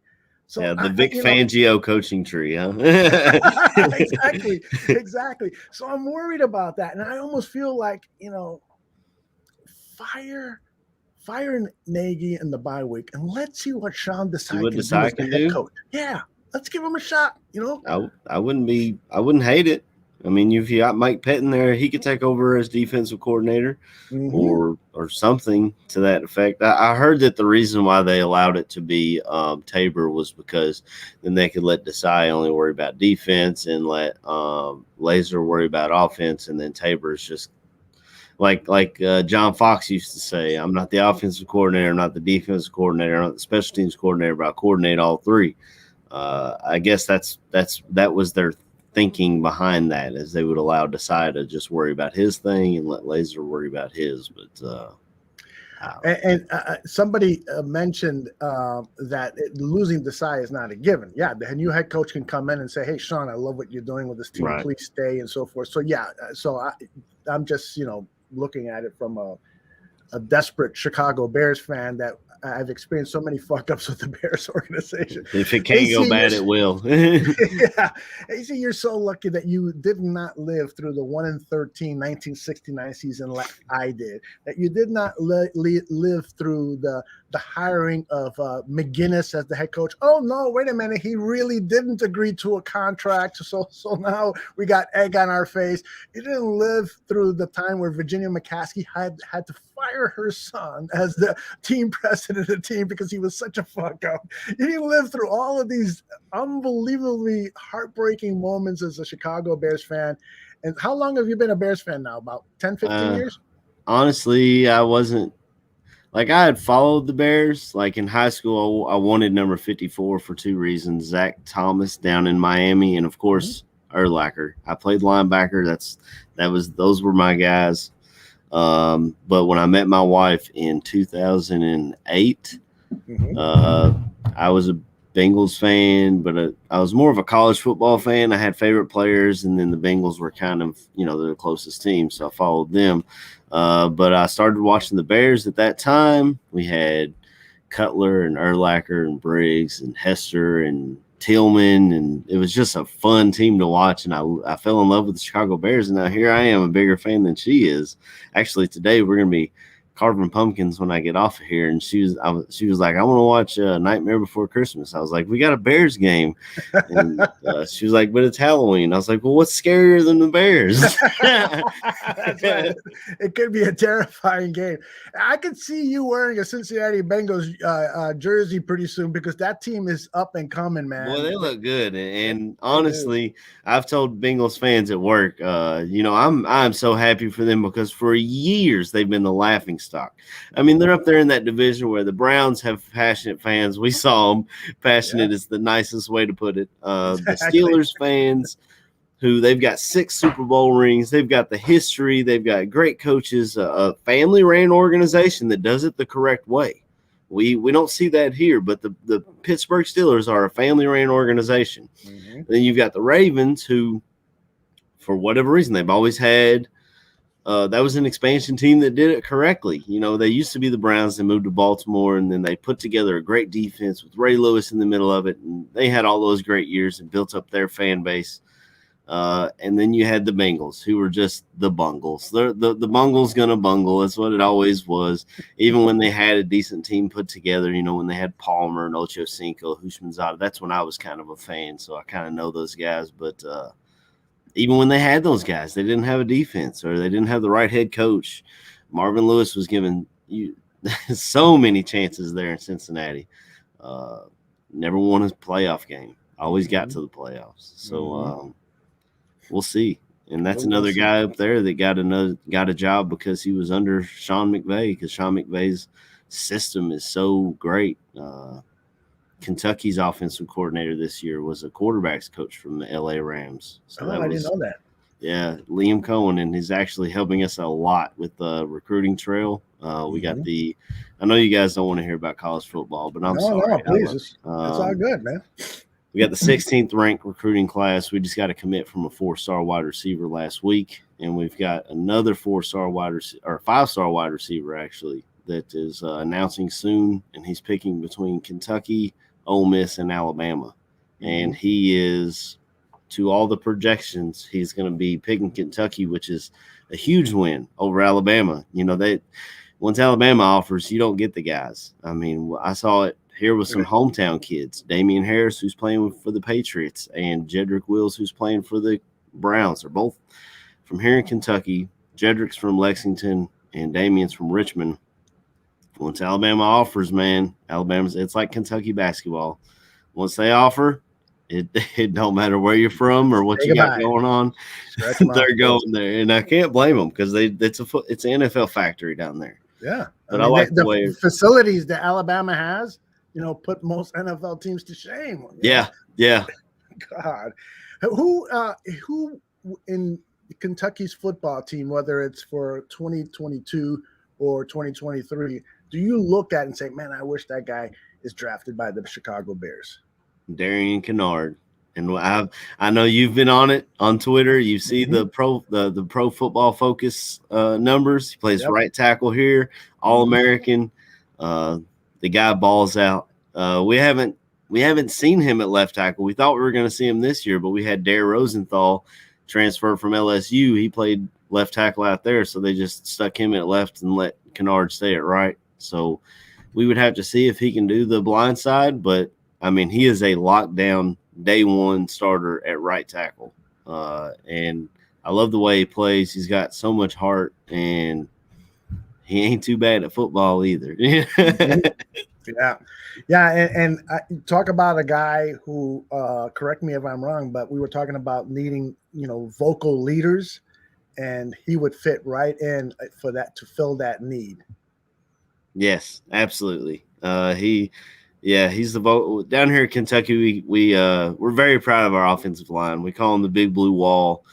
John Schlarman used to I'm sorry. I'm going to get choked up here.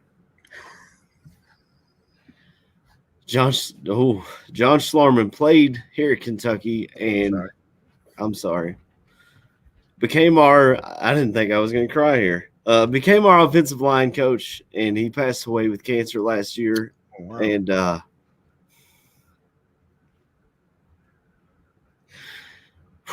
we're very proud of our offensive line here at Kentucky. I'm sorry, guys. Please don't be sorry, man. I didn't know that we had lost him. So I appreciate your honesty and your heartfelt emotion about losing that guy. And that's just a prime example of the kinds of fans that we are. And everybody that tunes into this show. I mean, we would be crying too at the loss of somebody who we've never met before, but who has done such a great job coaching our guys and playing for our team and so forth. I'd be crying too if I lost somebody like that. I remember when Michael Jordan's father died. I cried like a baby. Never met the guy, but I was crying because Michael Jordan was in my home on the television set, but he was on my home for 100 games a year and doing some phenomenal things. And I was crying, and I'm going to start crying now that this guy lost his father in such a terrible way. So I'm with you, brother, and I really appreciate your authenticity on that. You know, I thought you were kidding at first. No, I'm sorry. I didn't expect it. It just kind of hit me. It was like, I hear you, man. I'm passionate, man. There's no other way to put that. And you talked about Jordan. Speaking of the Bulls, man, they look fun to watch again, huh? Yeah. A terrible thing that happened to Patrick Williams, a second-year guy, first-round pick from last season. This guy is such a promising power forward type.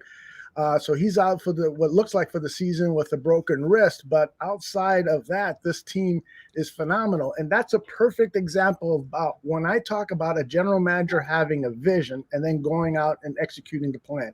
Here is Arturas Karnavosaurus, however you pronounce his last name. I apologize, AK. He comes in and he has a roster that is pretty much depleted of anything. He's got very few resources to turn things around. People were saying, the cap and this and that and so forth. And what happens? Somehow he figures out a way for in his second team to have all of these stars out on the team. Vukovic and Levine and DeMar DeRozan and Lonzo Ball. I mean, just those four guys right there. That's the four guys that you need to have a championship playoff caliber kind of team. Yeah. And he's got the role players and so forth. So he had a vision.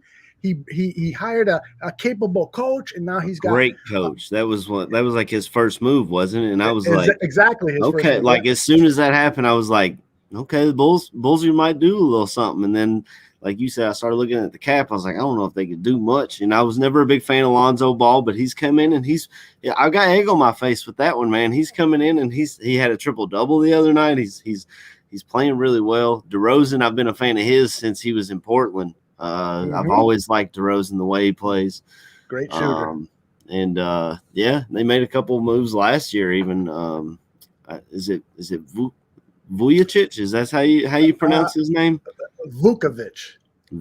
Yeah, he plays well, and hey, we got some Bulls shows here on the network that that's right. are having some good shows, man. Two good shows, Bulls 101 and Bulls Gold, and then C Red Radio.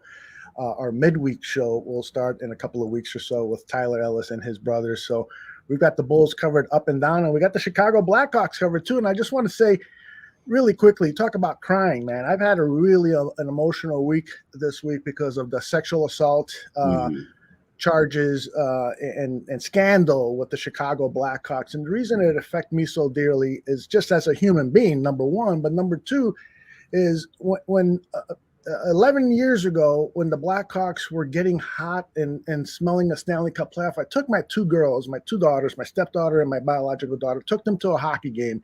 They don't like sports, but they went to a hockey game and they were like, Dad, this is cool. I want to come back to more. And I was like, yeah, I finally We never had a pro team here in Kentucky, but we used to have a semi-pro team called the Kentucky Thoroughblades, And I remember watching them when I was a kid, and that it's so fun to go watch live. I can't watch it on TV. I've tried. I cannot watch it on TV, but going to a game is just an experience. Right? It's different. And so, we started buying seats. It cost us a mint, man, because we were buying off the reseller market, and I wanted the girls to experience it up close near the glass and blah, blah. We went to 20 games that season, including the championship game that got them into the playoffs. And so we had a great time. Well, lo and behold, I find out this week that on that day that they won the conference championship to go to the Stanley Cup playoffs, on that very same day, the Chicago Blackhawks, with the team president, the head coach, and a number of other high members of the Chicago Blackhawks organization, were having a discussion about these allegations that Cal Beach made against their assistant coach, the videotape coach, that he had sexually assaulted him.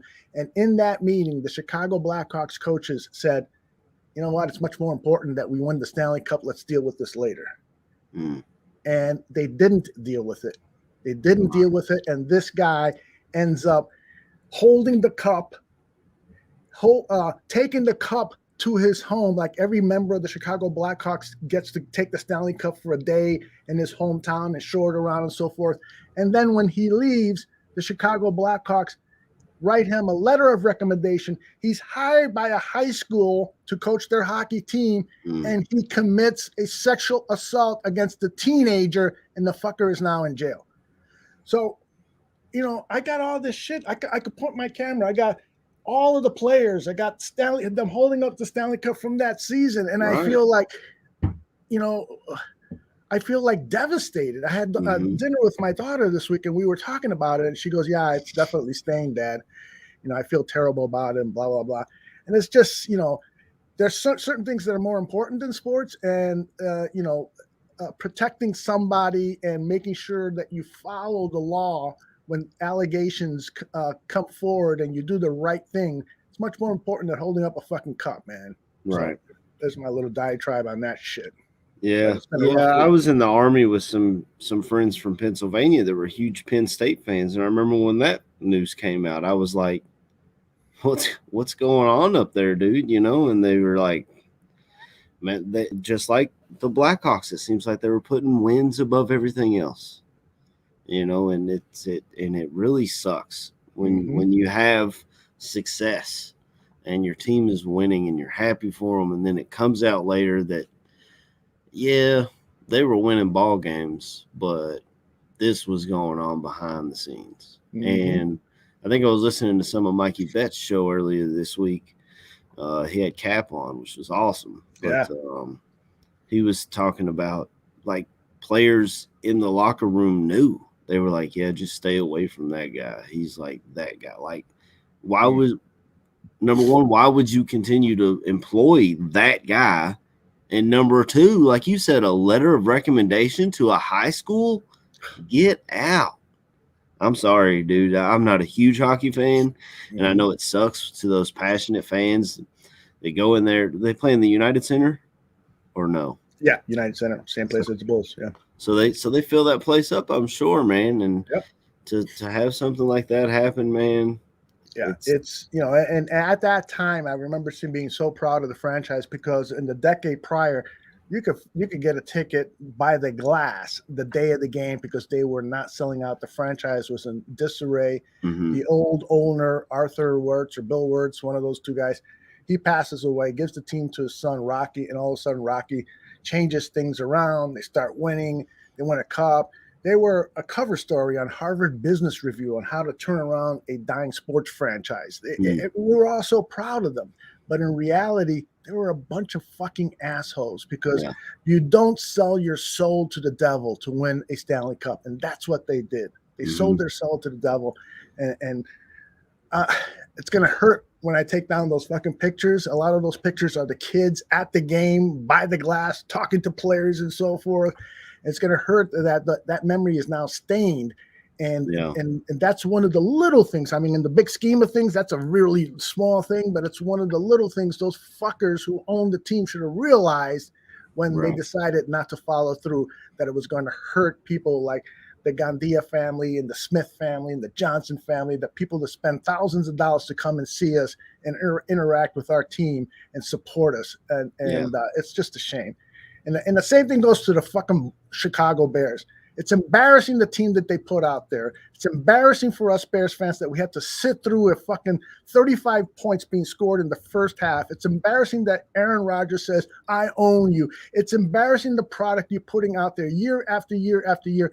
Get your fucking shit together. Here on a Sunday morning, I'm saying it on the Aaron Curran show. Get your shit together, man. Yeah, hey, this turned into the Aldo and AC bare their souls, man. I feel like we could go for another 2 hours on this thing. I love it. I love it. Get your shit together. Get it all together and put it in a backpack. All your shit, so it's together. And if you got to take it somewhere, you know? Take it to the shit store and sell it. Or put it in a shit museum. I don't care what you do. You just got to get it together. No, take it to USC. Go get a job over there. Maybe that's what he's been doing all week. Maybe he's plotting his departure. Speaking of, college, to bring it back to college football, there's rumors that James Franklin from Penn State is going to take that USC job. Oh, really? I haven't heard that. Yeah, he was kind of asked about it last week, and he kind of fumbled over his words. Apparently, he changed agents, and his agent has a connection with USC, so everyone's kind of connecting the dots there. And Penn State is one of those jobs that Mark Stoops here at Kentucky has been connected to, and I'm like, please, God, no. He's finally recruited here at a level that I never thought Kentucky would be able to. He's turned our program around, and I'm so thankful for him doing it here, and I would absolutely hate for him to leave. Obviously, I would wish him luck at wherever he does go, but I feel like we're on the cusp of something really good here at Kentucky. You guys are, man. I'm really proud of the way you guys have turned it around because – and I rarely followed Kentucky football other than to evaluate players for the draft and stuff. But since becoming a fan of the Barfly Tailgate show and listening to your little updates about what Kentucky did the day before and so forth, I started following them a little bit closer. And so this season, when you guys got off to that brilliant start, I was like so happy for you. Yeah. And I know that you guys are like two losses in a row, right? 6-2. Yeah, we lost to Georgia and then had a bye week, and then we went out last night, and it seems like Georgia beat us again. We were not ready. Stoops will stay at Kentucky. I hope so. Beth has inside knowledge. That's he's got ties at Penn State because we recruited a lot of the players that they ended up with. We go head to head with them a lot. And then he's also got ties at a place, Miami, who's been struggling, and their coach is on the hot seat. Stoops was the defensive coordinator down there, or DB's coach, one of the two, back in their run in the early 2000s when they had Ed Reed and Sean Taylor and, those great players. So a lot of Miami fans hold him in high regard because he was a catalyst of those great teams. But I'd love for him to stay here at Kentucky and continue building something great. His brother Bob stayed at Oklahoma, even though there was a lot of rumors of him leaving. So they do have quite a bit of loyalty to where they're currently at. And as far as money goes, we're paying him very handsomely. I'll just say that he's not at Nick Saban, Urban Meyer money, right? But he's the top tier, and the more wins he gets bigger bonus. Like I think if he hits 6 wins, he gets like $2 million bonus or something like. Oh my goodness! Yeah, so we made the incentives for him to stay very well, and hopefully he does stay. I feel like we're off the rails, Aldo. No, you're doing great, man. I love this. This is sort of like a bury your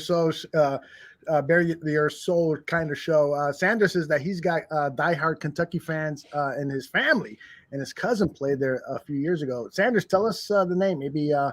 If you can tell me the name, I may know him. And then let's see what Beth got. Yeah, but like Brother Bob, he'll stay where he has put in the work. So let's hope that is the case. All right, let's start to wind things down here and talk a little bit about your expectations for today's game. I'm just going to say real quick before I give my full thoughts.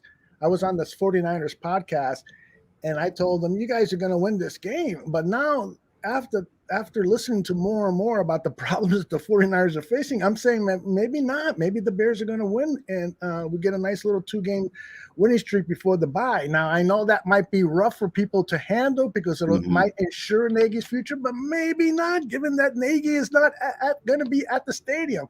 So anyway, his name is John Forrest, a linebacker. Josh Forrest. He came from Paducah, man. He's a heck of a linebacker. I think he played for the Rams, ended up not working out great. I think he got cut and stuff. But Josh Forrest, yeah, I remember him. I think he wore number 45. He had dreads.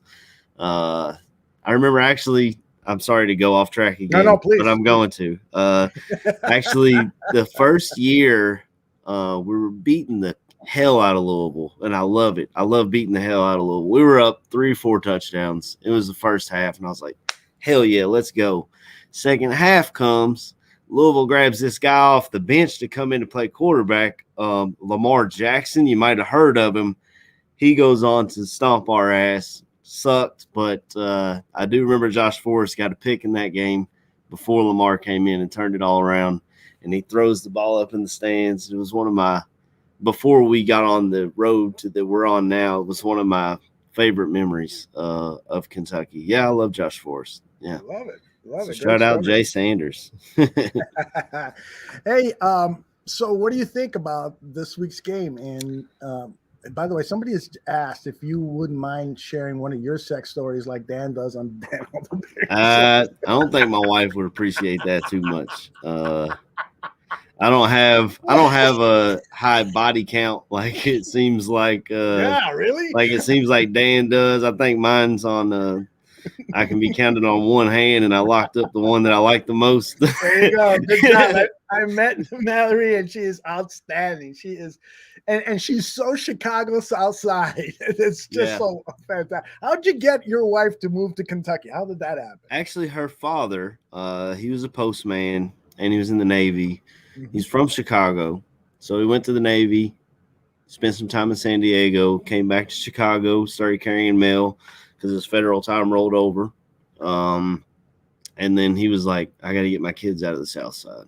So he found a little plot of land here in Kentucky, noticed that the taxes were great. I think he had friends down here or something, no family. So he moved his family down here, built a house on that little plot of land, and the rest is history. Mallory actually only lived in Chicago until she was about 6 or so. I remember when we first met, I was like, we were talking football. I couldn't be with a woman who doesn't love football. You know me, Aldo. There's no way that would work. So I remember I think we were 19 or 20, and we're sitting there on our car, and I was like, so are you a football fan? Or she was like, yeah, I love football. And I was like, oh, sweet. Who's your team? And she was like, I got to pull for the home team. And I was like, oh, you're a Bengals fan too. Awesome. And she was like, no, Chicago Bears. And I was like, what? She was like, yeah. And I said, well, how'd you get to Kentucky? And she goes, witness protection program. I lost my shit, dude. That's Mallory. That's a sense of humor. She is so funny. I gotta tell the story since we can't share a AC sex story. We gotta at least share the story of the drink she was drinking at the bar down in Cleveland. You want to share that story? Yeah. I'm not sure where she first heard of it, but it's called Lick My Pussy. And it's a shot.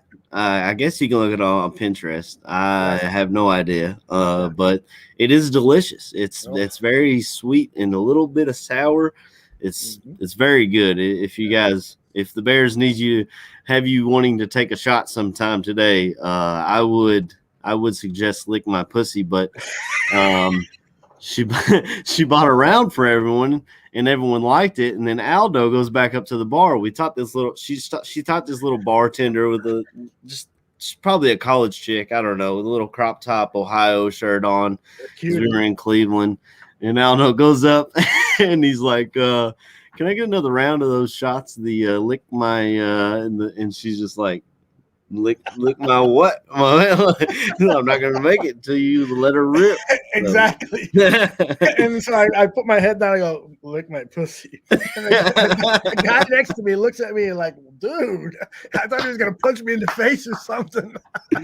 Oh, but that was an outstanding time. Great to party with you and your better half.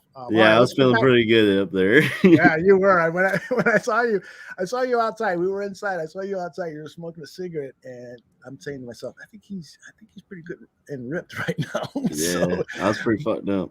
Yeah, but great time. Let's talk about the game. Your predictions. What are your expectations? I started out the week. I feel like every Bears fan does this. Monday, there's no chance we've got. Tuesday, maybe we got a little bit of a chance. Wednesday, I think that's when the news of Khalil Mack started to come out, and I was like, well, we have no shot again. And then as the week continued, I have now talked myself into it. And in true Bears fan fashion, I do believe that the Chicago Bears will win this game. I think it'll be a low-scoring game, a lot of running, to be completely honest. And do you want me to just give a score prediction right now? Or yeah, I'm going to say Bears win 20-17. And I don't know why. I just have faith in the Bears, and I don't know why. They haven't given me any reason to. And I know my analysis on this week's show has not been great. Do you know what your record is in predictions? Have you been keeping track? Clue. No clue. Probably terrible because like I said, I talk myself into either the Bears winning or covering each and every week. I do the same thing for Kentucky. It's just the fan in me, I guess. Even against Georgia, I was like, I don't think we'll win, but I think we'll cover. And you know what? We did fucking cover. We did cover against Georgia. There you go. Well, I got to tell you, I still haven't really changed my mind. I'm a little bit more hopeful than I was midweek, but I still think that the Bears are going to lose today, just simply because I sense that this organization is in complete disarray. I got the same feeling that I had during the Tressman years when I think it was during the bye that Phil Emery came out with the coaches and had a hey, we're trying to fix it press conference, which you rarely see from the Bears organization. I sort of feel like, and I hope that I'm wrong, that this team is going to get blown out today because there's just because the leadership is incompetent, and I think they have players that can compete. I think they have players that can finish at above 500 for the season. They don't have a championship Super Bowl roster, but they have a roster that can compete for the division championship or at least a wild card playoff. But that's not going to happen unless they get lucky breaks. And maybe Matt Nagy not coaching today is a lucky break. But right now, like Taurine said in the chat, I just got a sick feeling about these Chicago Bears. I hope that I'm wrong, but I'm predicting the 49ers to win like 27-13 kind of score. So hopefully I'm wrong. Yeah, I worry about our defense. Not having Mac is going to be huge. I forgot where I was going with that. I had a thought in my head as you were talking, and then as soon as I started talking, it was like it was gone. But yeah, the defense worries me a lot. Well, somebody said here something about Gruden. Where did it go? That the Raiders. Raiders without Gruden have been hot. So maybe if the Bears have a victory today without Nagy, maybe that will, Ryan Pace will say, you know what, I got to save my job. I got to get rid of Nagy. Not even wait to the bye week. Maybe on Monday morning that you fired. Wouldn't that be weird? Somebody start digging into Nagy's emails right now. That's right. When he said be me, he wasn't kidding. So that's crazy. Anything else you want to cover before we pull the plug on the Aaron Current show?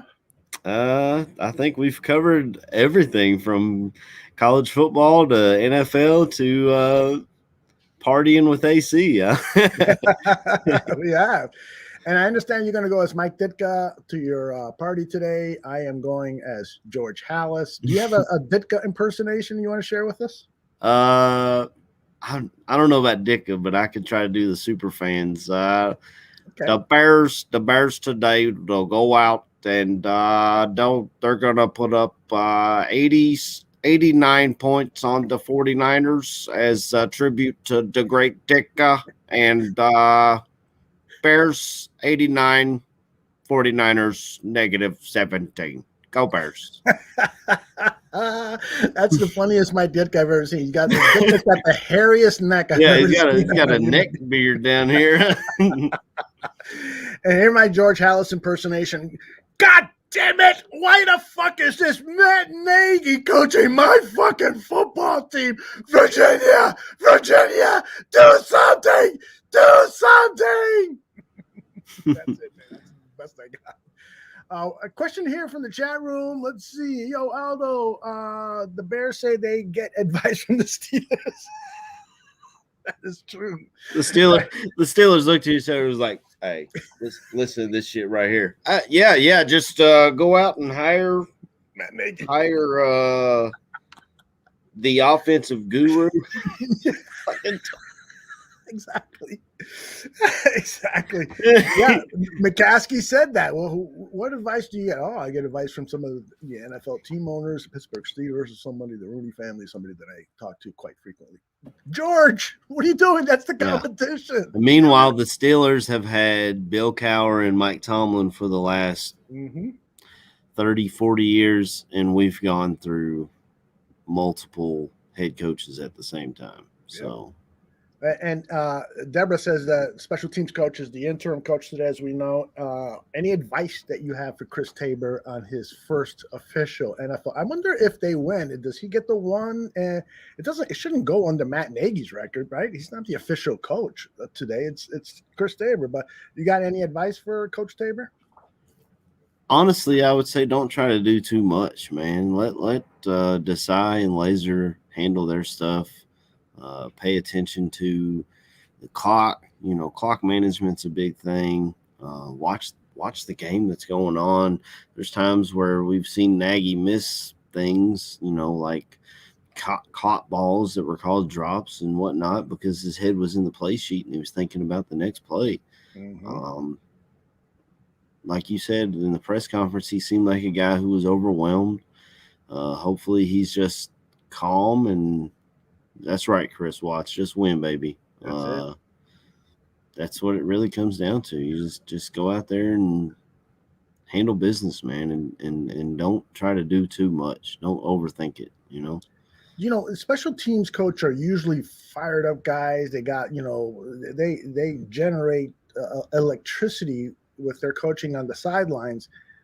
Do you think that might be a good thing, though? You just said stay calm. Do you think that maybe Chris Tabor should come out there fired up and yelling and doing like a Ditka impersonation on the sideline? He should maybe come out in a Ditka sunglasses and sweater and stuff. Oh, we're going to see a lot of Ditkas on TV today, I'm sure. Yeah, we will.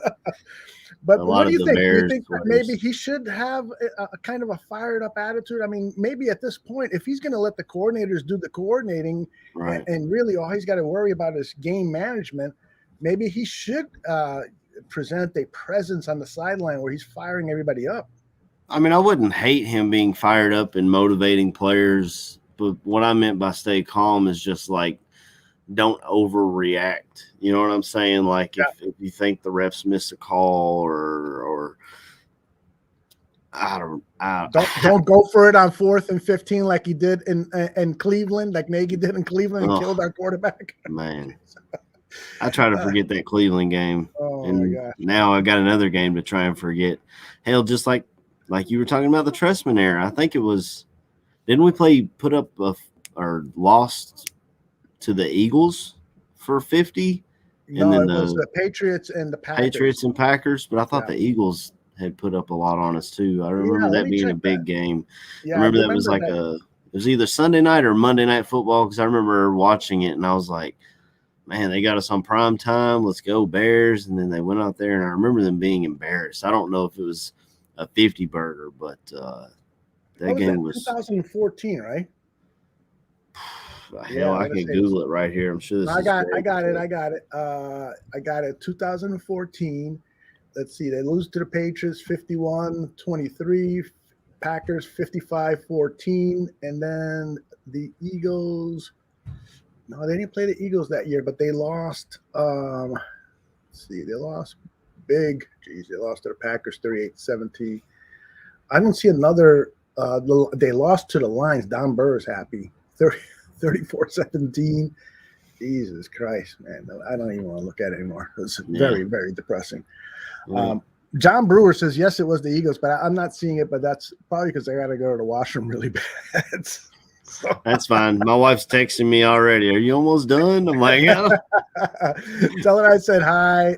Man, this has been fun doing the show with you, AC. Hi, by the way, real quick question before we leave. How is the new job schedule? Because now you're off the graveyard shift and working like normal Americans do, kind of at 9 to 5, but I know it's a lot earlier than 9. Well, I'm getting up at 4:30 in the morning to start work at 6. I'm still getting into that rhythm because I used to going to bed at around 4:30 in the morning. Yeah. But I like it. I like being up. I like getting home and the sun's still up and I can go have dinner with my family or even stay home and have dinner with my family. Nice. My son loves being able to see me every night, which that was one of the top reasons why I wanted day shift. You know, Scotty's 10 now.